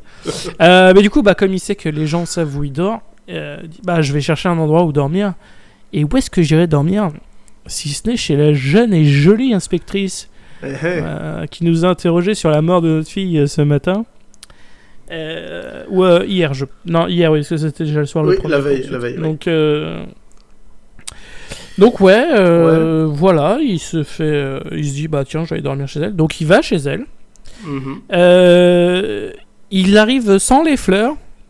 Il vient avec des orties. Ah oui, les orties. Il dit, je voulais aller chez le fleuriste, mais c'était fermé, donc j'ai ramené des orties. Bon, c'est à quoi j'ai répondu? Autant rien ramener. C'est ce que j'ai. C'est pour ramener des orties. Et encore. Enfin, pas loin avec 4 orties. Hein. C'est bon, la soupe d'ortie, on n'est pas dans un pays du tiers-monde, ça va aller. Soupe du d'ortie. Allez. Pour ciseler au-dessus de la salade, j'en sais rien. Non. Mais vraiment. Bref, je sais. Le jour où vous offrez des orties à quelqu'un, vraiment, mais reconsidérez votre choix. Changer d'amis, quoi, stop. C'est pas très classe, mais bon, comme c'est offert par Alain, il va concrétiser, quoi. Oui. Ça fait plaisir, ça fait plaisir. Hein. Ça fait plaisir. Bon, du coup, elle accepte tout de suite. Hein. Elle accepte tout de suite qu'il dorme à la maison. Bon, par contre, ils couchent pas ensemble. Hein. Il dort sur le canapé. Ouais. Ils parlent un petit peu. 2-3 questions, puis après. Après, ils baisent ensemble. Mais voilà. Ils ont pas attendu longtemps. Hein. C'est pas une inspectrice facile, quoi. Elle a quand même attendu 45 bonnes minutes, quoi. Donc, C'est ça, vraiment. Alors, j'avais dit 28 ans. Non, c'est 26 ans. Je suis désolé. C'est beaucoup moins choquant, du coup. Tout de suite, ça va. Entre les deux acteurs. Bon, ça tout de passe. suite, ça passe beaucoup mieux. Et du coup, ça rend pas du tout la séquence problématique. Non, du tout. Et il y a un changement du coup brutal de comment l'inspectrice va être filmée à partir de ce moment-là. Parce que les premières apparitions de l'inspectrice, on avait un cadre et une lumière façon Julie Lescaut, inspectrice, flic, tout ce qu'il y a de plus classique, quoi. Bien que, voilà, elle soit assez jeune et tout et qu'on lui dise. Mais à partir de là, tous les passages où elle va apparaître, ça va être vraiment la lumière et l'espèce de flou dégueulasse de l'image en mode le miel et les abeilles. Ouais, c'est vrai que c'est un côté très téléfilm boulard nul au niveau du filtre qui passe pas. Et la gratuité aussi des plans sur sa poitrine. Oui, clairement, oui. Et c'est une belle femme, y a pas de souci. Mais vraiment, t'as ce côté... Pourquoi les années 80. Voilà pourquoi. Ouais, je suis pas je suis pas du tout. Je sais que là maintenant il y a tout un débat sur internet sur la génération qui disent il y a trop de scènes de sexe inutiles dans les films. Pour moi, c'est complètement faux. Le sexe n'a pas besoin d'avoir forcément une utilité. Enfin toute cette bon bref, on n'est pas là pour parler de ça, mais tout ce truc là en fait vient d'une fausse étude américaine, mais bon. Oui, bien sûr. on est tout à fait d'accord. Voilà. Hein. De toute façon, le truc est basé sur du vent. Mais bref, mais là effectivement quand on est sur cette scène on se dit là c'est quand même vraiment gratuit clairement. Ça sert vraiment pas à grand chose. Mais du coup mais après quand tu regardes les pubs de jus d'orange de l'époque c'est vrai. On est clairement dans l'air du temps. Oui, tout à fait. C'est vraiment on en parlera lors de la conclusion, mais Parole de flic c'est vraiment dans son jus. Faut le prendre comme un objet de son époque. Ça pouvait pas sortir 10 ans plus tard, quoi. C'est pas... Non, ni 10 ans avant. C'est vraiment les années 80 au milieu. Il avait un créneau de 3 mois et il en a pleinement profité. Vraiment, c'était... Cette période-là, il a saisi parfaitement l'ambiance de la France des années 80. Alors du coup, là, je vais demander à Elodie d'écrire la deuxième scène de massacre parce qu'il y a un autre acteur de Sous le Soleil. Oui. Putain, mais il se multiplie, c'est dingue ça. Oui, alors la nouvelle scène de massacre, en fait, notre commando punitif cagoulé, mais pas du Ku Klux Klan, débarque, fait une descente dans une espèce de squat pour homosexuels qui font ce qu'ils ont à faire. Et du coup, il tire dans le tas. Et là, il y en a un qui n'est pas mort tout de suite. Et c'est Grégory de Sous le Soleil, qui est interprété par Frédéric Deban. Voilà. Là aussi, super. Un de ses premiers rôles. Voilà, je sais pas qui c'est, mais c'est super. On t'a reconnu, Grégory. Enfin, moi, en tout cas, je t'ai reconnu. Voilà. On t'a reconnu, mec. Une fan, sûrement. Clairement. Est-ce que c'était pour jouer, je sais pas, est-ce que c'était vraiment pour capitaliser sur la série à l'époque? J'en ai aucune idée, vraiment. Non, en 85, la série n'était pas encore diffusée. Ah bah non, du coup, effectivement. Bon, ouais, non, ça c'était avant. C'est juste avant un premier rôle, alors. Ouais, là c'est vraiment les premiers rôles et la figuration. Faut manger. Ouais, faut payer les factures, donc faut que je tombe dans ce truc-là. Oui, parce que là, du coup, une petite vision de l'homosexualité à ce moment-là où c'est faut qu'ils baisent en secret dans des camions parce que sinon, voilà. Ouais. Ok, cool. Et ils se font massacrer. C'est ça. Et ok, cool. Par les flics en Ku Klux Klan, qu'on appellera les Ku Klux Cops, du coup. C'est ça. Bon, vu la police, je dirais non, tu peux juste dire le Ku Klux Klan, c'est déjà globalement... Ou les forces de l'ordre, ça marche aussi. Voilà, tu fais un diagramme de veine entre la police et le Ku Klux Klan, c'est un cercle. Voilà, une vanne de mathématiques pour ceux qui... mais du coup... Au moment du massacre, à ce moment-là, Delon il était déjà là. Parce qu'il il a blessé quelqu'un et il a même vu son visage et il lui a enlevé son masque. Et du coup, les mecs ils s'enfuient parce que il y a un mec qui est contre 5 qui eux ont des fusils, alors que lui il a un pistolet, mais le mec en question c'est Alain Delon. Donc comme ils n'ont pas pris ce facteur en question, ils s'enfuient parce que un Alain Delon contre 5 hommes cagoulés avec des fusils. Ouais. Bon le calcul est vite fait. Ah ouais. Ils n'ont plus de chance. Et en parlant de calcul, ça fera une référence à une scène qui viendra bien plus tard, quoi. Oui. Ah oui. Non mais 1 contre 5, ils étaient foutus. Donc ils ont bien fait de se barrer, quoi. C'est ça, vraiment clairement. Et du coup RIP Grégory RIP in peace.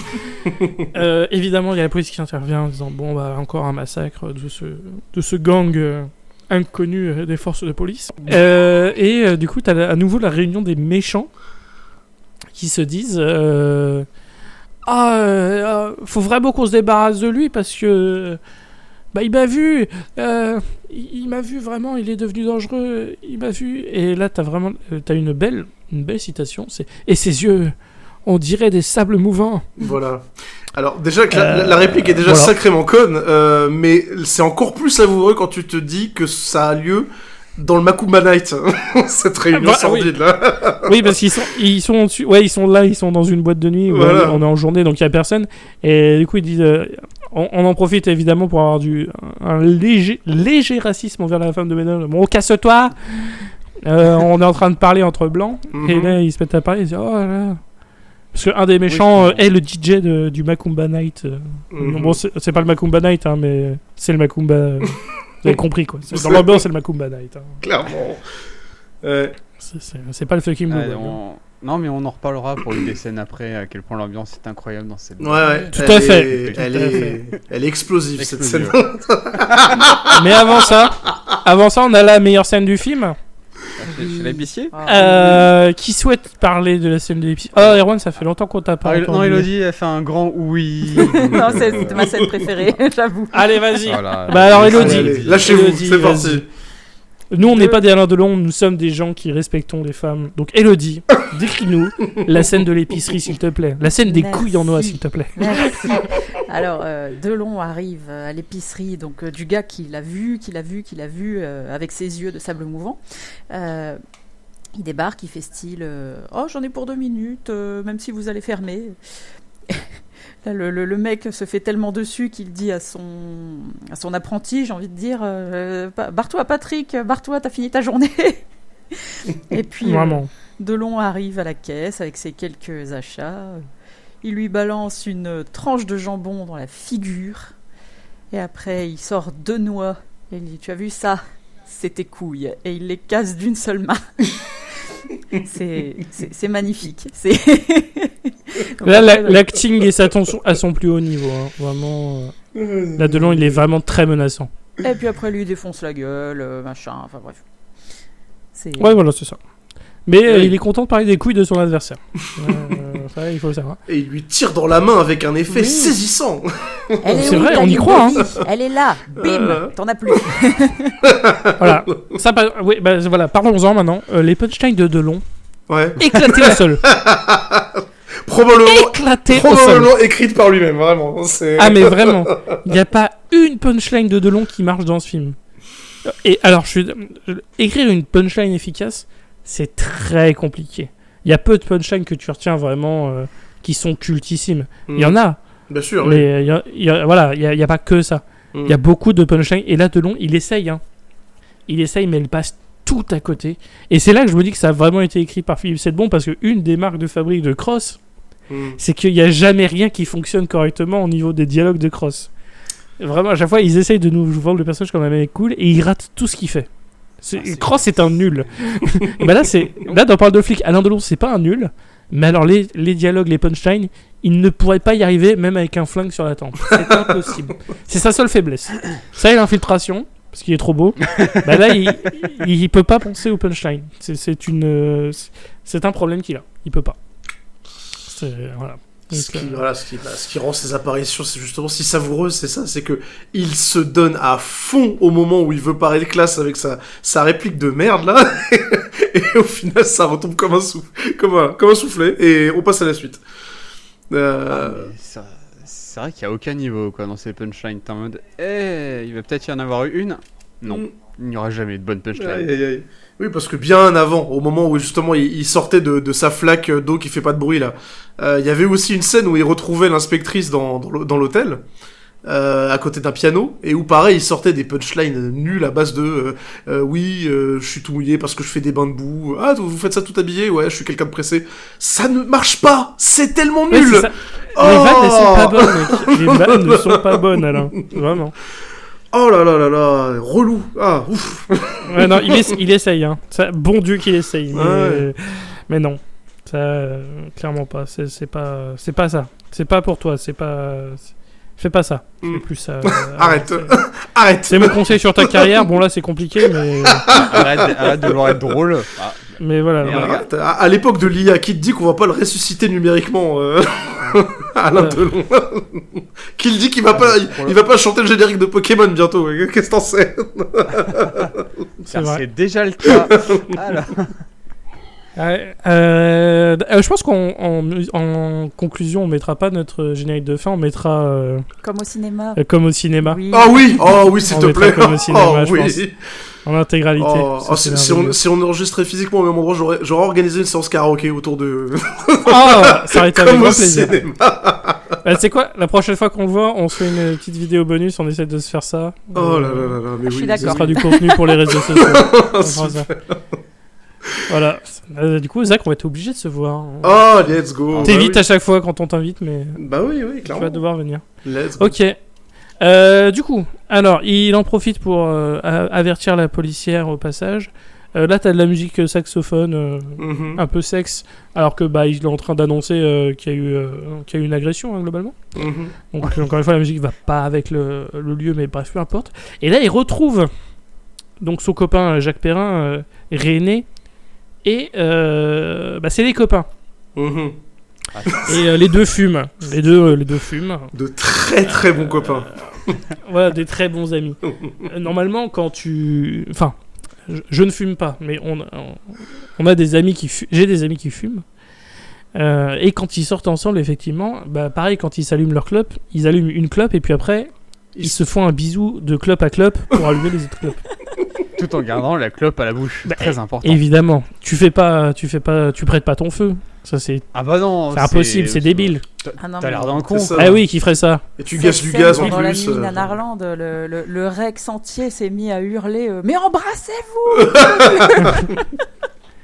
Ah, c'est vrai que là, niveau tension sous-jacente, on peut pas faire plus important. Vraiment, c'est... Là, clairement, on sent la profondeur de leur amitié. C'est ce que je vais dire. Enchaîner scène. la scène des noix et ça... Ouais, vraiment, le mec, il parle de couilles et après, il allume les clopes en utilisant son bout en feu.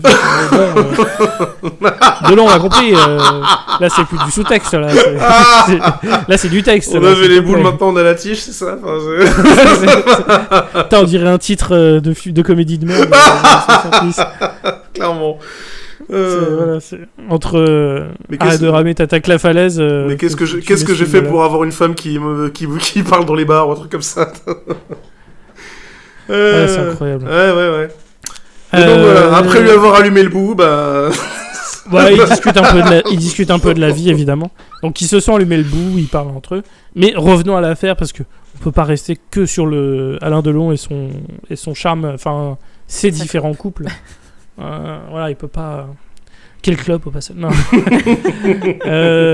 On revient sur donc le flic, un des méchants, qui s'est déguisé. Oui. Bah là, je vais laisser Erwan décrire la scène de l'hôpital parce que la scène d'Abel. Le budget costume est merveilleux. Attends, la scène de l'hôpital. Bon, ça faut qu'il est en. La scène de l'hôpital. Ah oui, parce que un des méchants, justement, va voir son. J'allais dire son pote, son collègue de crime, on va dire son ça complice, comme ça. Oui. Son complice, ouais, merci Elodie. Son complice à l'hôpital pour éviter qu'il balance. Alors déjà, avant qu'il aille le voir, l'infirmière lui a dit, et aucun de nous a compris pourquoi, elle a dit « Attention, il vient d'être sous morphine, s'il vous répond en rigolant, faites pas attention. » Parce qu'apparemment, la morphine fait rire. Rémi, toi qui as fait une année de médecine, étais-tu au courant de ce détail-là? Alors, on va pas se mentir, j'ai raté la médecine. donc je vais pas dire ça d'un point de vue expert, mais c'est jamais montré comme ça. Normalement, la morphine, c'est jamais montré comme étant un gaz hilarant. Non. Et là, clairement, s'il avait un peu le sourire, parce qu'il est détendu, je suis en mode, ok, d'accord, à la limite, tu vois. Parce que c'est un antidouleur que tu sois détendu, ok. Mais que tu sois en mode fou rire absolu, total. Ça, j'avoue, je suis pas sûr. Morphine. C'est les bizarres, votre morphine, hein, vraiment. C'est de la morphine qui doit être périmée, je pense. Que là, c'est un effet secondaire, il y a un truc qui va pas. Mais tu sais quoi, vas-y, continue de parler, je vais regarder effet de la morphine. Je vais regarder. Si c'est pas bon, voilà, on va regarder. Ah, nous on aime bien aller avoir des détails pointilleux par moment. Ouais. Merde. Et donc effectivement, on a Abel qui rentre avec sa fausse moustache. Et je crois, il était en perruque grise d'ailleurs, si je dis pas de bêtises. Parce que forcément, vu qu'il est bien brun, ce serait dommage de le reconnaître. Et qui voit effectivement son collègue qui est en train de se taper un fou rire monumental parce qu'il est sous morphine. Et il décide du coup de lui dire, de lui faire comprendre les choses comme quoi il faut pas qu'il balance en utilisant une corde à piano. Et il décide de l'étrangler. Alors pour nous, la manière dont il enroule la corde à piano au début et la manière dont il enlève la corde à piano après fait qu'en gros il lui a découpé la tête. Oui, effectivement, c'était... Alors, vraiment, la façon dont c'est filmé, tu penses qu'il l'a pas étranglé, tu penses qu'il l'a décapité. C'est ça. On voit bien. Ce qui est pas la même violence, hein, du tout. Hein. Ah bon, on voit bien le geste au début, c'est il croise bien les bras pour bien serrer le cou avec la corde à piano, alors que le plan d'après où il est mort, il soulève juste les mains. Oui, et t'as la corde qui se tend d'un coup, comme s'il venait de couper un truc, quoi. Enfin... il a les deux bouts dans les deux mains, donc t'es en mode... Sauf mec, si t'es prestidigitateur et que t'as décidé de faire un tour de magie en même temps, bah tiens. tu as découpé la tête. Ça... Le cirque, c'est pas Erwan qui en profite pour se la raconter en disant prestidigitateur au lieu de magicien. Ouais. Non, franchement, ça... Et je respecte le mouvement. Un podcast de flexeur ici, clairement. Du coup, je viens de regarder les effets secondaires de la morphine. Alors, nous avons... c'est un article des hôpitaux universitaires de Genève, hein, donc ça vaut ce que ça vaut. mais je leur fais confiance. On a constipation, nausées, vomissements, somnolence, sécheresse de la bouche et démangeaison, difficulté à uriner, cauchemar, hallucination et confusion mentale. Il n'y a aucun truc qui signale le fait de rire. D'accord. Donc je ne sais pas d'où il sort ce truc-là dans le film. En même temps, ça étonne qui Je sais pas. que dans ce film. Oui, mais à ce moment-là, pourquoi tu le fais rire ? Pourquoi tu le fais pas juste dormir ? Je sais pas, parce qu'il fallait qu'il ait la réplique de fais pas le con, l'air de dire voilà quoi. Je sais que t'es là pour me buter, mais arrête, on peut en parler ou quoi que ce soit, ce fameux cliché. C'est juste pour ça. Pourquoi le faire rire ? J'en ai aucune idée. Pour pas le faire hurler, j'imagine. Enfin... Ouais, non, sans doute. Je sais pas. Je pense que la décision s'est faite sur le tournage. Ça, c'est encore un genre, voilà, ça. Tu vois cette scène là, faudrait que tu la fasses, mais genre mort de rire. Genre vraiment, tu. T'es sûr, Alain ? Et là, encore une fois, il lui remet le César dans la gueule. Bien sûr, je suis sûr ! Tu vois celui-là ? Bien sûr que je suis sûr ! T'as un César, toi ? Non, mais non, t'as un petit rôle de merde. Donc tu vas m'écouter. Très bien, Alain. Et là, il commence à se faire gifler. Ouais, c'est ça. Putain. Tu as très bien connu Alain, toi, décidément. Non, mais c'est le genre. Ça a l'air d'être le genre. C'était le meilleur qu'on ait jamais vu, hein, ça c'est sûr. Ah, vraiment, très efficace. Très efficace. Alors, on a rappelé qu'on est dans un univers où les fusils à pompe ne fonctionnent pas correctement, comme dans la réalité véritable, des aventures de Boromir. Non, là, on a une autre attaque au fusil à pompe. En gros, t'as les méchants qui vont aller directement dans l'appartement de la policière. La policière qui ne va pas se laisser faire, qui va sortir son pistolet, qui va tirer à bout portant sur un des méchants, et il met une balle dans la tête. Donc, il y a un des méchants qui est mort à cause d'elle. Et les méchants, ils répondent en lui tirant dessus au fusil à pompe. Bref. Il y a un effet de recul qui est réel, hein, et elle se prend vraiment le fusil à pompe dans le bide, il n'y a pas de doute. Il n'y a pas de feinte de ce côté-là. On va la retrouver à l'hôpital. Elle a survécu. Je tiens à dire que le recul de l'inspectrice, d'ailleurs, était magique. Le recul est merveilleux. Le recul est merveilleux, ça, il faut le dire. Elle a reculé comme la porte. Vraiment, elle était une porte à ce moment-là. C'est clairement ça. En même temps, ils avaient renversé sa corbeille de fruits en même temps. Voilà. Ah, les salopards. C'est vrai. J'aurais fait pareil. Oui, des bricoles. En fouillant en fouillant l'appartement, du coup, ils ont tout renversé. Donc, voilà. Ouais, c'est vraiment ça méritait un headshot. Voilà, ça sachez-le. Vraiment. Mais du coup, la réponse fusil à pompe. Tout esprit normalement constitué, tout spectateur se dit bon bah elle est morte. Bon, et t'es tiré au fusil à pompe à 2 mètres. Oui, voilà. Au bout d'un moment, voilà, c'est de la physique. Là, c'est de la physique. Elle est à l'hôpital et elle vient de se faire opérer. Et elle a beau être à l'hôpital, et on a quand même un plan sur ses nibards. Qui n'ont rien. Et là, Vraiment, là c'est de la gratuité, ça n'a aucun sens. Bah c'est ça. Parce que même dans le contexte, elle est pas charmante là, elle vient se faire opérer. Puis surtout, elle vient de se faire tirer dans la poitrine, quoi, on est d'accord. Et oui. Elle s'est fait tirer. Sa poitrine n'a rien. Et oui, et là il montre, non les nibards, tout va bien. Mais enfin, dans quel hôpital on t'offre une solidonique qui laisse les nibards à l'air, enfin, dans aucune réalité. Aucune réalité. Ils ont un très bon chirurgien plasticien qui a fait ça sur place tout de suite, à mon avis, parce que. Ah, mais direct. Voilà, mais ils ont commencé d'ailleurs par ça. Hein. C'est ce que je on leur recoudra après, on fait d'abord les nibards. Comment ça, les intestins? Les nibards Je pense que c'est Delon qui est arrivé avec son César qui a dit bon, vous me refaites ça en premier. Ouais, parce que si elle survit et que je dois être en couple à la fin avec, il faut qu'elle ait des vrais nibards, hein, donc vous me refaites ça. Et ils ont bien montré à la caméra, genre, si les spectateurs sont en mode oh non, pas ces nibards, j'espère pas. Là, t'as vraiment un plan pour dire vous inquiétez pas, les nibards vont bien. Mais où est-ce qu'on est là? C'est quoi ce film de con? Putain, mais parole de flic. C'est ça. Ah, mais vraiment. Ah, mais le bon goût, vraiment le bon goût de ce plan, c'est assez scandaleux. Bah oui. Ouais. C'est peut-être la scène qui me fait le plus rire rétroactivement, mais elle est horrible en vrai. Surtout que t'as quand même Delon qui vient la voir, après t'as toute une école d'internes qui débarque après pour aller dans la chambre. T'es en mode bah vas-y, hein, profitez tous. Ah mais vraiment, c'est... Ouais, et puis du coup il veut juste savoir si elle est en vie, il dit bah, elle est en train de se battre, c'est un miracle qu'elle soit encore en vie. Ok, ça me suffit. Tu m'étonnes que c'est un miracle, non mais à moins d'avoir esquivé tous les bouts de shrapnel, enfin...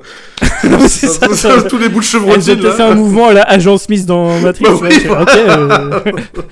Mais bon, non. On l'a vu, elle se l'est pris, le coup. Ouais. C'est réel. À part si c'est un T-1000, je Mais vois pas bref. comment elle a pu survivre. Hein, Ça expliquerait tellement de choses. Non mais ouais, c'est vrai que c'est bizarre, mais bref. Bon, du coup, sans transition, là je vais demander à Erwan Allez. une très bonne scène aussi. Le Parce qu'il a pas pu retour. faire il a pas pu faire la supérette. Est-ce qu'il peut nous faire la scène du Macumba? Le Macumba. Ah non, alors avant le Macumba, je tiens à expliquer comment il a récupéré certains éléments. Oui, vas-y, dis-nous tout.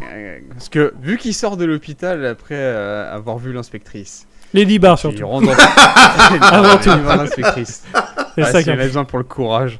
Donc il retourne à sa voiture et il commence à vouloir la démarrer. Sauf que un infirmier qui passe à ce moment, enfin un brancardier pardon, qui passe à ce moment-là lui dit ah la voiture est enfin réparée.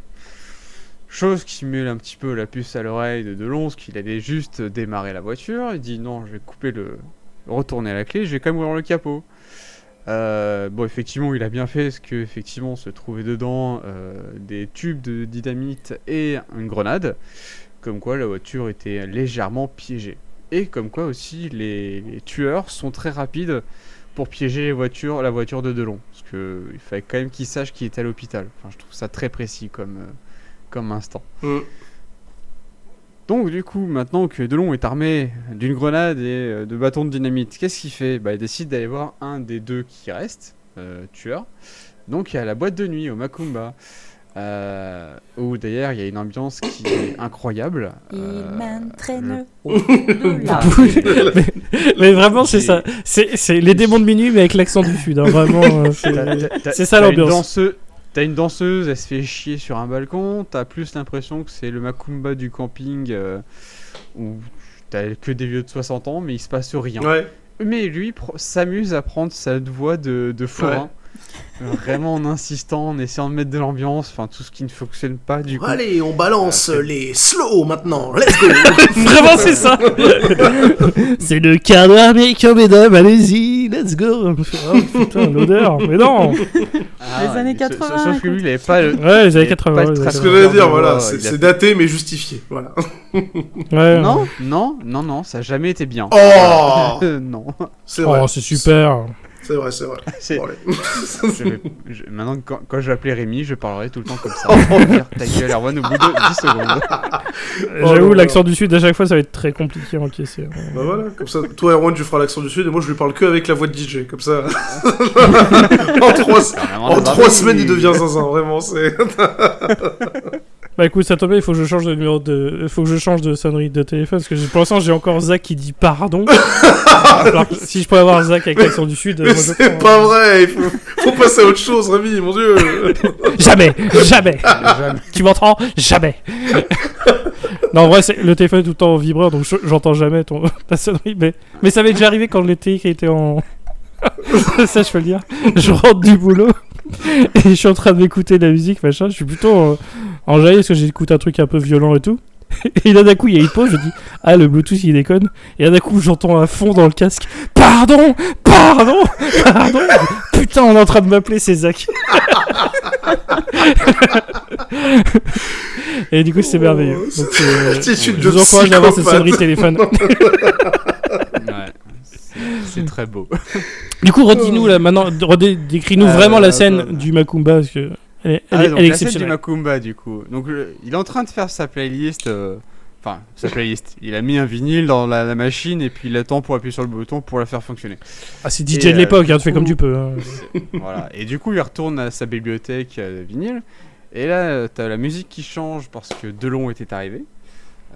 Musique qui change. Il s'amuse à mettre la grenade sur le tourne-disque. D'ailleurs, on la voit bien tourner, ce qui est très drôle. Après avoir tiré une balle dans les deux genoux du méchant. Oui, après... Et ce qu'il voulait des réponses, donc il a tiré des balles en laissant penser qu'il allait survivre. Péter les rotules, là. C'est ça. Ouais, spoiler, non, il a pas vécu bien longtemps après. Parce que c'est là où tu te rends compte que la haine te fait faire des conneries, ce qui met quand même une grenade dans une boîte de nuit, dans une salle qui se trouve au-dessus de la piste de danse. Hyper dangereux pour tous ceux qui sont là, hein, globalement. C'est juste irresponsable. Voilà. Donc déjà, magnifique temps de la grenade où elle a mis du temps avant de s'enclencher, parce que ça aussi c'est pas mal. Donc il y a quand même le temps de descendre, de regarder en haut, d'attendre un peu, et que ça de se boucher les oreilles, et sans que ça explose. Et aucun dégât. C'est pas là qu'il fait un petit regard caméra ? Oui. Oh, il en a fait plein. C'est une fois descendu qu'il fait son petit regard caméra, qu'il se bouche les oreilles et qu'il se barre ensuite. Ouais, il est content de sa connerie, le gars. Ouais. Donc ouais, scène du Macumba un peu surréaliste quand tu sais qu'en plus, c'est même par principe, si t'es un ancien flic, voilà, la mise en danger d'autrui, elle était là, quoi. Ce qui est bizarre, c'est que la grenade explose et puis les gens dans la boîte, ils pensent que c'est scénarisé sur trop bien. Oui, voilà, oui. Ouais, genre une autre machin. Mais vous êtes complètement con. Il y a un truc qui vient d'exploser là. Ouais. Et puis, détail à la con, c'était une grenade à fragmentation, donc normalement, c'est des petits bouts qui partent dans tous les sens, donc la danseuse qui était sur le balcon, à peu près au même niveau... Elle n'existe plus. Normalement, elle était tranchée en deux, là. Après, on est dans l'univers où elle peut se prendre la grenade, mais en fait, elle a survécu, elle est à l'hôpital. C'est pas faux. Ouais, ils viennent de refaire Sanibara, hein, vous inquiétez pas, tout va bien. Non. Par contre, pour le visage, désolé, on peut rien faire, mais qu'est-ce qu'on a refait la poitrine, les gars. Vous avez fait le bon choix pour le docteur. Quoi, vous dire que sa poitrine n'a rien mais qu'elle pourra plus jamais avoir d'enfant? Oh là là. Enfin bref, donc oui, c'est grenade super naturelle quoi, dans une boîte de nuit qui en avait déjà trop vu. C'est ça, du coup, forcément... Et puis il faut faut rappeler qu'Alain Delon, même s'il est un peu fou, ça reste un policier, donc le fait qu'il ait enclenché une grenade dans un lieu public... Enfin, vraiment, t'es en mode, ah oui, le film s'en bat les steaks. Ah, mais vraiment. Aucun état d'âme. Hein. C'est la haine qu'il y a dans les regards d'Alain Delon, dans ses yeux bleus. Dans ses yeux de sable mouvant, de haine. C'est ça. Voilà. Il va rien lâcher, il va nous suivre. C'est ça. Puis c'est à ce moment-là que, du coup, Delon se rend compte que son pote Rainer n'est pas forcément le copain qu'il espérait. Eh oui. Pourtant, il s'appelait Rainer, quoi. Enfin... Non. C'est vrai. Oui, mais bon, fait ce qu'on peut, on est dans les années 80. Moi, j'ai vu Shingeki no Kyojin, je sais que Rainer, faut pas lui faire confiance, quoi. Oh là là, la référence de Weeb. Oh, c'est bon, hein. Non, je l'ai aussi. On a parlé de Cobra. J'ai manga, mais j'ai la vanne, hein, donc, c'est bon. On a parlé de Cobra au début, je me devais de rebondir. Non mais t'as raison. Il faut montrer qu'on est culturé, bordel. Exactement. Zax, il fait pas 3 références manga, il explose. Avec là, voilà, hein, c'est ma physiologie, j'y peux rien. Mais au moins, sa poitrine sera bien... Allez. On le reconnaît pas, il est décédé, mais alors les nibards à l'enterrement, je peux te dire qu'ils étaient nickels. Le cercueil ouvert là-dessus, quoi. Tu vois. Il y avait un hublot au début, j'avais pas... Et au final, j'ai compris. Alors du coup, il s'apprête à aller continuer il continue sa vengeance. Hein. Mais là, la police était déjà au courant qu'il arrive. Oh non. Il s'est fait trahir parce que le Rainer, voilà, c'est le méchant. On la lui fait pas. Donc du coup, t'as Vincent Lindon, parce que Vincent Lindon est dans le film. Hein. Il a un tout petit rôle de un des policiers. Voilà, du film. Et du coup, il est là pour essayer d'arrêter Alain Delon, mais Alain Delon a misé sur un bon twist, à savoir, oui, mais moi j'ai de la dynamite, les mecs. Donc, je vais prendre en otage Vincent Lindon et personne va exploser. Voilà. Et ça marche. Il réussit à s'enfuir. Et voilà, il fait poursuite, séquence course-poursuite qui est pas ouf. Ouais. Rien de notable. Hein. C'est dans cette scène-là qu'il dit qu'à 50 contre 1 en même temps, vous n'aviez aucune chance, quoi. Donc. C'est ça. Donc, ouais, voilà. Encore une réplique qui tombe à l'eau, une punchline nulle, quoi. Mais effectivement, si Vincent Lindon ne lui avait pas tordu une clope et du feu, pour allumer du coup la mèche de cette dynamite, mèche en plastique, hein, au passage, hein, qui comment dire, elle se consume très très longtemps. Voilà. Elle est pas grande, hein, mais elle dure longtemps. Elle dure longtemps de fou. Si ça doit être les bougies piégées des gâteaux d'anniversaire, hein, qui durent longtemps. Ah oui, c'est chiant, c'est chiant ce truc. Ouais. Mais bon, ça lui donne assez pour s'enfuir. Et du coup, la voiture finit dans le Rhône. Et ils ont pas fait de recherche, mais ils pensent qu'il est mort. Ils ont dit, voilà, il y a la voiture qui va dans l'eau. c'est impossible qu'il sache nager. Bon, Non, c'est vrai il qu'il a travaille, pas passé, il travaille le des long de la années mer. dans C'est un ça. village de pêcheurs, voilà. C'est ça. Il a pas une entreprise de pêcheurs au Congo, donc le mec sait pas nager évidemment. Mais spoiler, si il nage, il nage sous l'eau. Et voilà. Donc on croit qu'il est mort. Du coup, Delon va pouvoir préparer gentiment sa vengeance. Et on va arriver à Zach. Je pense que ça va être à toi de nous décrire une autre grosse séquence. Peux-tu nous décrire la séquence du cirque, s'il te plaît? Alors, est-ce que avant le cirque, il n'y a pas la séquence où Abel se fait descendre? Si. Il y a Abel qui se fait descendre avant. Il y a Abel qui se fait descendre parce que pour le coup, le Rainer. Alors Abel, c'est le policier qui est méchant et qui a coupé son copain avec le fil à couper du beurre. C'est ça, et c'est l'un des 5 flics qui fait partie du Ku Klux Cops. Et du coup, voilà, Rainer qui commence à sentir que ça sent grave mauvais pour son cul, se dit que bon, il est peut-être temps de mettre fin à tout ça. Du coup, c'est pour ça qu'il avait envoyé Abel pour tuer son collègue, pour pas laisser de traces. Et pour finir d'effacer ses traces, il bute Abel dans une scène. Mais mon Dieu, qu'est-ce que en termes d'acting et de logique humaine, c'est ça. Qu'est-ce que vous faites si jamais on vous braque et que vous êtes à peu près à 5 mètres de votre agresseur? Bah la réponse du film, c'est vous foncez sur lui en hurlant et en espérant qu'il rate pour le coup. C'est dans quelle série ou quel film où les mecs disent faut agiter les bras en courant vers votre ennemi? Oh, je sais pas, mais bon, les vidéos. Ah, en vrai, tu vois, ça m'a fait penser à une connerie bah comme oui, ça. C'est vraiment un conseil de vidéo de survivaliste. C'est. Donc, ce n'est pas un ours. Donc sans surprise, il se prend un bon headshot des familles dans l'œil. Et du coup, oui, c'est la fin de Abel. Pourquoi dans l'œil? Je sais, bah écoute, pourquoi la main? Pourquoi la ligne de vie? Pourquoi la vie? Parce que les vêtements, fallait pas les abîmer, fallait les rendre au costume. Ah, peut-être, voilà. Oui. Il devait rendre le costume de SS. Il devait rendre le costume de SS au musée d'histoire naturelle. Donc ouais, bah du coup Abel qui finit dans la flotte et fin de tournage pour Abel. Voilà. Mais donc ensuite, on entame le dernier acte avec le cirque. Parce que tous les éléments scénaristiques, depuis la plage, si vous étiez attentif, en fait, c'était logique que ça se termine dans un cirque. Pas du tout. Non, vraiment, il n'y a aucune raison que cette séquence finisse au cirque. Mais je sais pas. Il a profité que le Pinder était là et ils ont dit on va en profiter pour le tournage. Voilà. Ça fait beaucoup de dépenses en moins à faire. Je sais pas. Peut-être. Et donc du coup, Alain Delon, qui est fort déterminé à fumer du Rainer, s'infiltre avec son élégance habituelle dans un cirque en menaçant un clown alcoolique. Non mais je serais clown aussi, je serais alcoolique, pas te mentir. Avec le monsieur loyal le plus mal joué de la planète, qui dit dégage connard, tu es bourré voyons.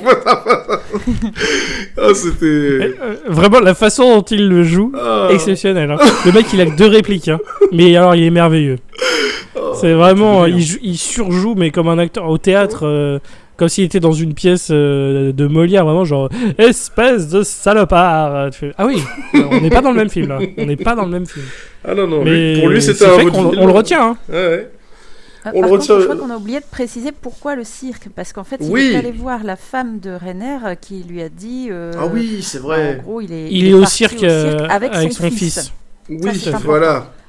C'est vrai. C'est d'autant plus important que ça va être littéralement le seul personnage féminin qui va pas se faire culbuter par Alain Delon de tout le film, quoi. Comme ça, oui. Ce qui est fort, hein. Ce qui est seul très très fort. Qui a réussi à survivre. Et encore, j'avais des doutes. Hein. Ouais. Non mais peut-être dans une scène coupée, va savoir. Je sais pas. Et donc voilà, du coup, il retrouve Rainer avec son fils qui est au cirque, et il trouve le meilleur moyen de s'infiltrer donc possible, c'est de prendre le rôle du clown et de jouer avec le public en faisant en sorte que Rainer soit celui qui soit choisi pour rentrer dans la caisse du crocodile. Bon, je vous passe les détails parce que j'ai le cerveau qui va exploser. Et du coup, l'objectif c'était de coincer Rainer dans la caisse en question et de se barrer. Chose qu'il fait avec une aisance totale. Genre personne dans le public se pose la question il vient d'enlever quelqu'un là. Non. concrètement. Le fils est toujours dans le public, normal. Son père a disparu, il a 8 ans.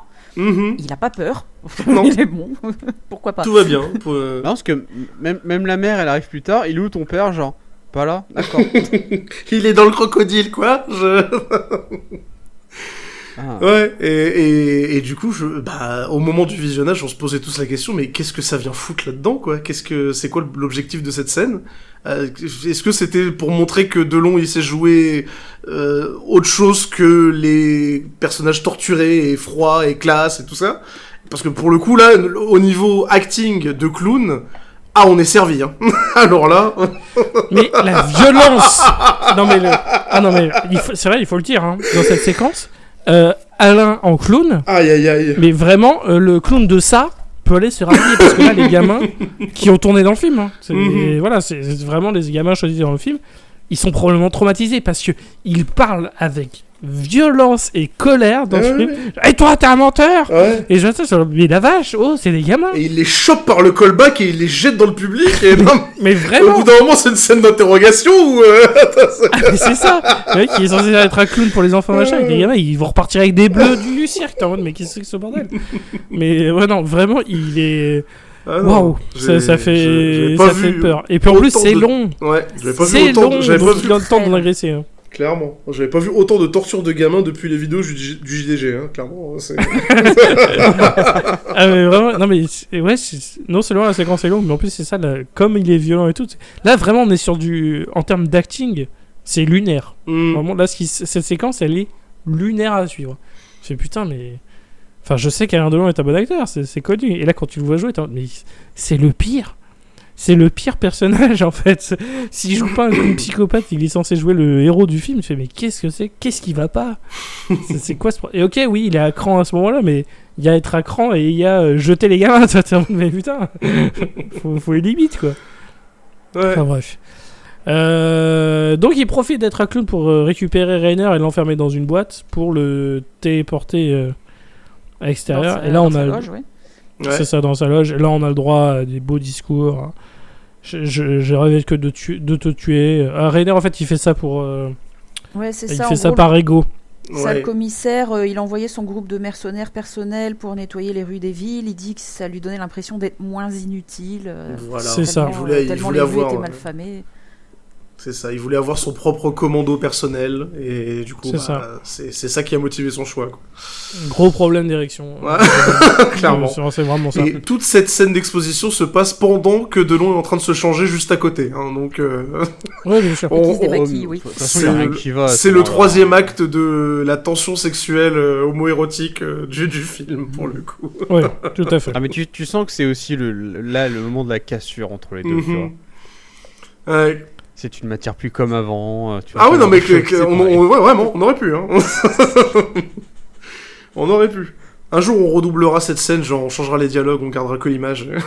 Tu vas voir que... Non, tu prends que les scènes de Delon et Rainer et tu les changes, tu refais les... Bah oui, voilà, on fera ça et tu verras que ça passera crème. Mais voilà, tu ne me regardes plus.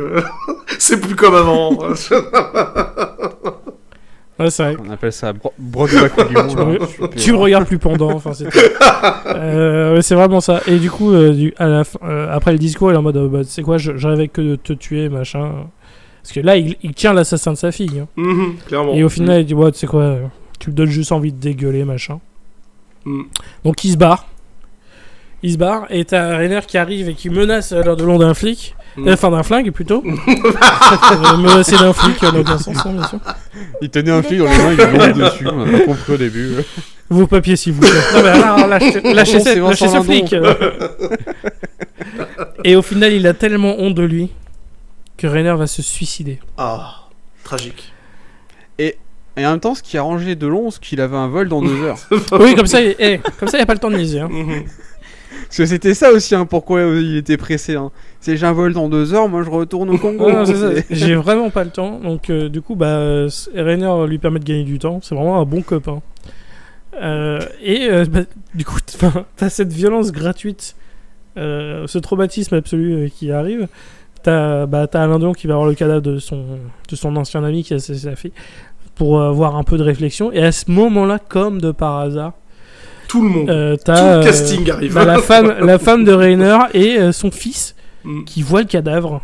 Et tu vois le fils qui pleure. Et tu vois la femme qui regarde Alain Delon. Et Alain Delon la regarde. Et elle dit rien, elle fait rien. Genre, elle comprend limite le choix d'Alain Delon. Enfin, ouais, je comprends pourquoi t'as fait ça.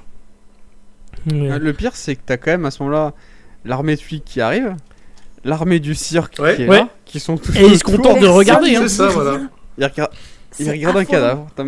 Il y a un mort là, je crois. Hein, non. Ah non, ils se contentent de regarder. Fait ok, bizarre. Ouais. Personne ne dit rien, personne ne crie, personne ne bouge. Le cadavre, il est là au milieu. Alain se casse et personne ne fait rien. C'est ça. C'est une armée de réplicants, je suppose. Comment ça, il faut protéger le cadavre quand il y a un mort? Non, mais c'est bon. Nous, on n'est pas policiers, on n'est pas payés pour faire ça. Quoi? C'est bizarre. Ah non, c'est vraiment bizarre. Et ouais, ça met quoi 2-3 minutes avant que la mère décide de on va dire, fermer les yeux du petit. Bon, non, en fait, ne vois pas ça. Des années de psychanalyse, voilà. Non, le regarde pas plus de 5 minutes, sinon tu vas avoir des problèmes. Ouais. Alors que lui, ça y est, sa vie est déjà brisée. Hein, voilà. Vraiment... C'est ça, clairement. Et oui, sans transition, on a le début de la musique du générique de fin qui est assez sensuel. C'est ça. Vraiment sans transition. Quoi. Ta musique qui commence et après tu commences à avoir une vision en mode POV de quelqu'un qui est en train de nager. Vu comment c'est tourné, t'es en mode bon, ça doit être la fille d'Alain Delon dans une séquence souvenir. Ouais. Et bah non, c'est la policière. Ah ouais.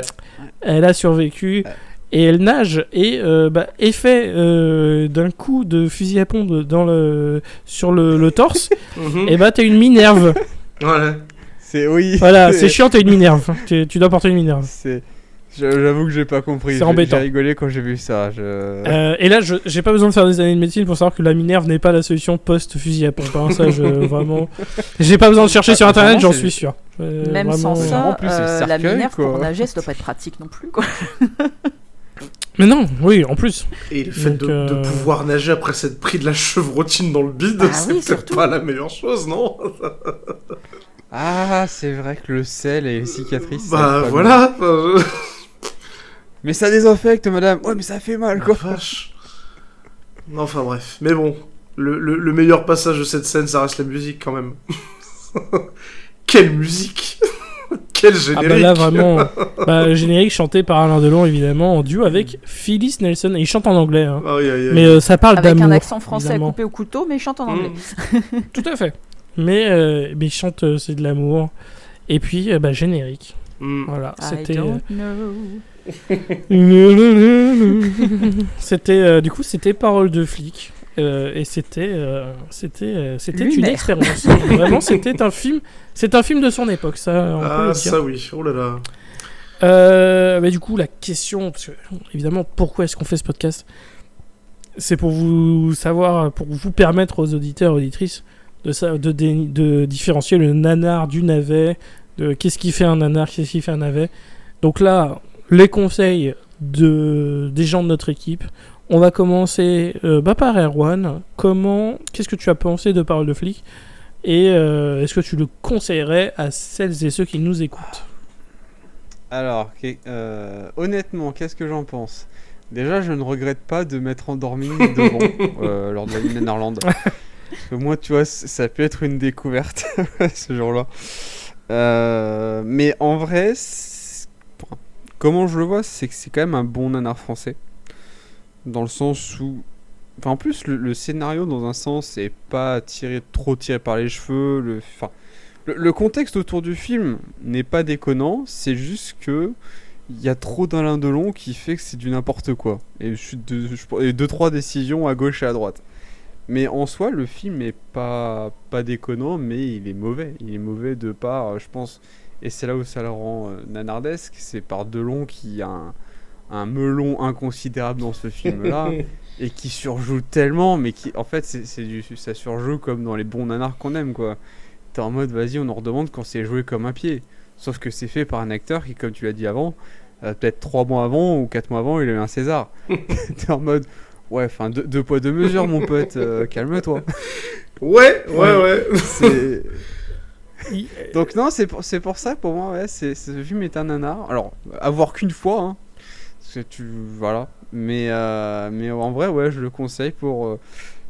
comment dire, découvrir l'acteur, enfin ce connard d'acteur d'une autre manière. Je comprends. Que par ces t'as pas vu de long par la piscine, t'as pas vu de long par machin bidule. Non, ouais, regarde Rocco et ses frères, regarde ça machin. Ouais, bon. Voilà, regarde ça et là tu verras, là t'inquiète. Là on est sur du bon de long là. Mais ouais. Donc ouais, c'est un peu mon avis que j'ai de ce Très film. bien, parfait. Bah écoute, Zach, toi, quel a été ton avis sur Parole de flic? Et pareil, est-ce que tu conseilles à nos auditeurs auditrices de regarder ceci? Ouais, alors moi pour le coup je l'avais effectivement vu pareil à la soirée Nanarland, et je m'étais pas du tout endormi tellement que waouh, j'arrivais pas à croire ce que j'avais sous les yeux quoi. Si vraiment je devais comparer à un autre nanar français, j'ai trouvé le Faucon mieux rythmé et plus divertissant quand même. Mais ouais, voilà. Le Faucon, oui, ça vraiment, je me suis dit, j'avais mal au ventre de rire devant, quoi. On en était là, quoi. Mais ouais, indubitablement, Parole de flic, oui, c'est un must en termes de nanar français à conseiller. Alain Delon totalement en roue libre, qui est tellement le personnage principal que sans lui littéralement il y a pas de film. C'est vraiment tout tourne autour de lui. 98% de temps d'écran sur un film, c'est quand même vachement balèze. Et ouais, l'acting, les effets, parce que ouais, on en a parlé très rapidement, mais les impacts de balles, tout ce qui est effets spéciaux en général, cascades, les scènes de course-poursuite ridicules, la bagnole qui tombe au ralenti dans la scène, enfin dans le Rhône. Bon, c'est raté à plein de points, et c'est très divertissant, donc oui, je vous le conseille. Tout seul ou à plusieurs. Là, pour le coup, le plaisir est similaire. Très bien. Du coup, Elodie, toi pareil. Dis-nous, quel est ton ressenti? Qu'est-ce que tu as pensé de... Est-ce qu'on pareil le revoir une deuxième fois? Est-ce que tu trouves qu'il a est-ce qu'il a le côté rejouabilité Est-ce qu'il y a un New Game Plus? Non. Est-ce qu'il y a un New Game Plus de Parole de flic en fait C'est vrai que j'ai préféré mon premier visionnage au deuxième quand même, mais bon, c'est vrai qu'on n'était pas dans le même contexte. Il y avait les réflexions des gens qui fusaient dans la salle et tout, donc ça aide à se mettre dedans. Mais bon, c'est vrai que... Quoi, tu es en train de dire que nos réflexions, elles sont pas... Ah bah super. Ah non, c'est pas ça. J'ai pas dit ça. Ne faites pas dire ça. C'est juste que voilà, comme il n'y a plus la surprise, voilà, c'est peut-être un peu moins impactant. Parce que bon, après c'est vrai que de base le film, c'est un banal film de vengeance comme on en voyait 50 à l'époque. Hein. Là, le justicier dans la ville, il est limite plagié à ce niveau-là, quoi. Et bon après, pareil comme vous avez dit, niveau technique, les scènes d'action, tout ça, c'est pas super bien filmé. Mais ouais, je pense que pour apprécier ce film à sa juste valeur, il faut le regarder au 38e degré. Une fois qu'on a vu toutes les mises en valeur du personnage de Delon, c'est tellement over the top dans son exécution qu'on est obligé d'en rigoler, quoi. Il est pratiquement dans toutes les scènes, il est filmé presque amoureusement avec des gros plans pour bien mettre en valeur son jeu, puis son training montage, enfin voilà. Toutes ces scènes qui pouvaient paraître cool aussi à l'époque, comme la scène de la supérette, la scène de la boîte de nuit, ça pouvait paraître cool dans les années 80. Puis quand tu les revois aujourd'hui, ça t'évoque de... Attends, quoi? C'est lunaire, quoi.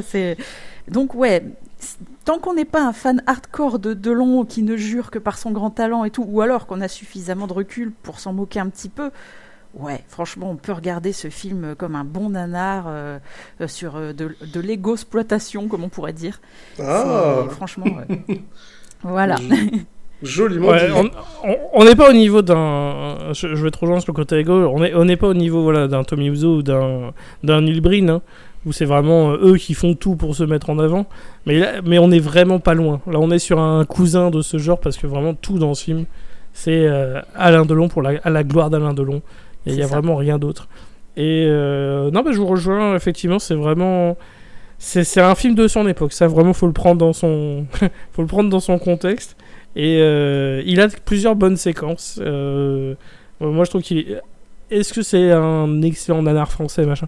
C'est pas mon nanar français préféré, mais vraiment il n'y a pas de honte à se le lancer entre copains, parce que justement il y a ce côté vraiment fruit de son époque, où il y a beaucoup de choses qui ont très mal vieilli, et ce côté, voilà, effectivement, tout est tellement à la gloire de Delon, t'es en mode, mais waouh, c'est fou. Mais c'est aussi une bonne façon de lui rendre hommage, je pense.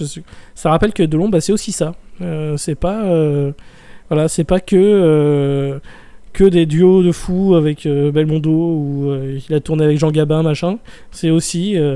il a fait des trucs de con où il était le centre de l'univers du film, et le film en lui-même était ridicule, et il a fait ça 3 fois, donc on les fera un jour, mais là en hommage on a commencé par Parole de flic.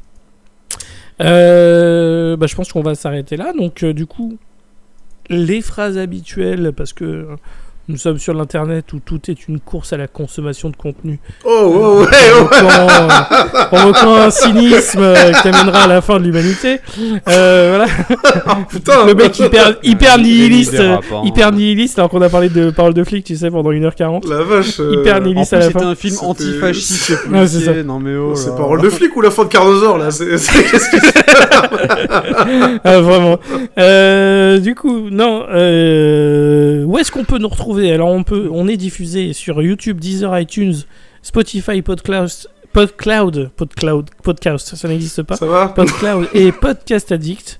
Et niveau réseaux sociaux, on est en très très grande majorité sur Twitter. On sait que c'est de la grosse merde. Je pense que la migration vers Blue Sky va finir par se faire, on va pas se mentir.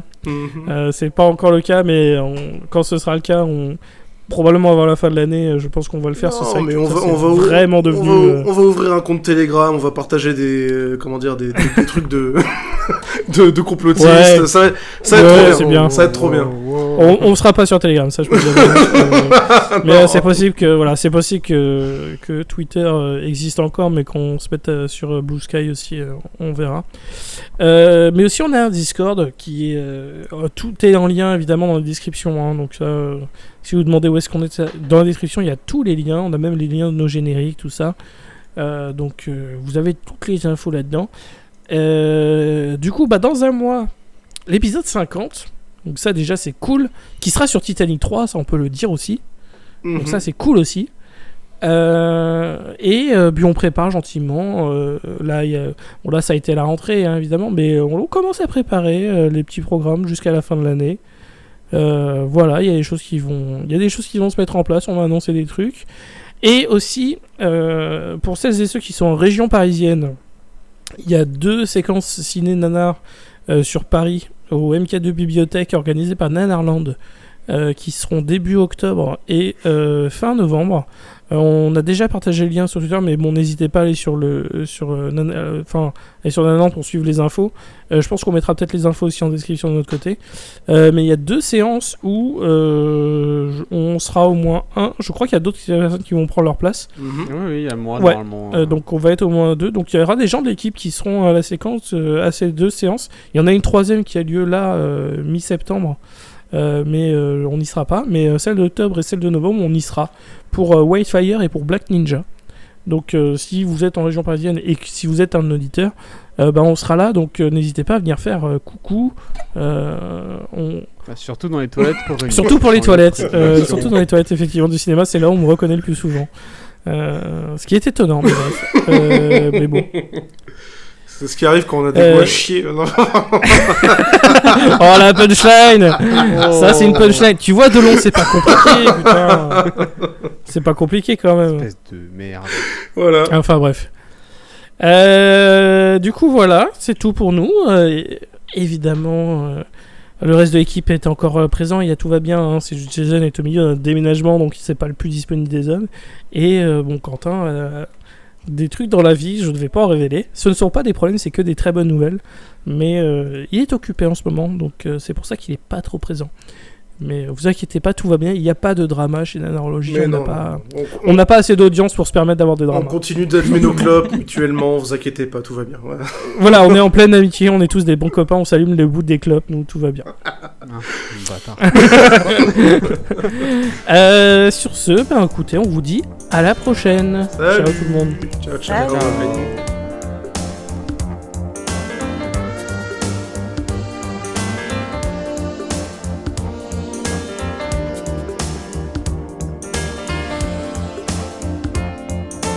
Blanc et noir,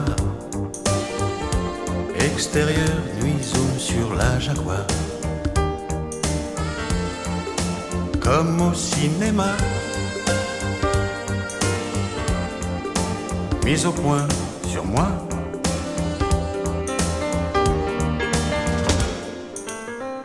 On a raconté plein d'histoires entre le jeune loup et le guépard. C'était souvent assez banal, mais ça suffit pour faire du mal. Il y a des gros plans, des images floues. La vérité, c'est juste en dessous. Qu'est-ce qu'on peut dire d'un homme comme moi? On dit ce qu'on veut. Moi, je changerai pas.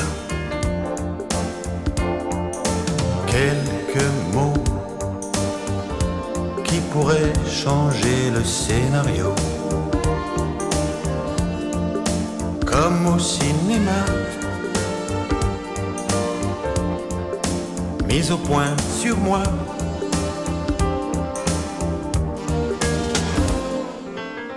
Plan serré, musique d'ambiance.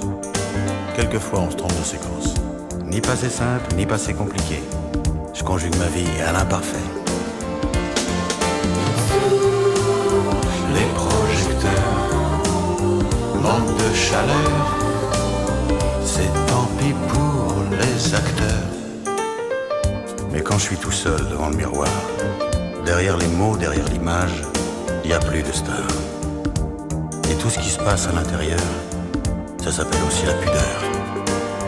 Le meilleur rôle d'un homme public, c'est de ne jamais ressembler à ses critiques. Moi, je suis comme tout le monde, je suis pas très sûr, mais j'ai des rêves pour le futur. De projecteurs, tout en couleur, pour faire rêver les menteurs. De projecteurs, couper le moteur, c'est trop dangereux pour le cœur. Je voudrais simplement qu'un jour, tu reviennes enfin me parler d'amour. Les caméras resteraient à leur place, et entre nous on briserait la glace. Car si je t'aime, du fond de ma nuit américaine, c'est plus du cinéma. Mise au point sur toi.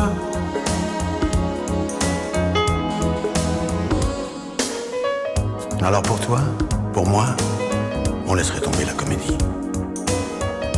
Et on s'écrirait un roman pour toute la vie. Allez, viens. Ferme les yeux. Et sur l'écran de mes paupières closes, alors certainement, toi, tu verras quelque chose.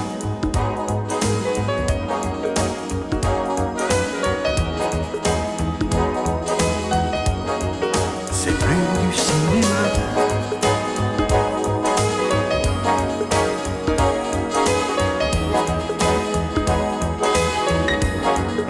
Mise au point.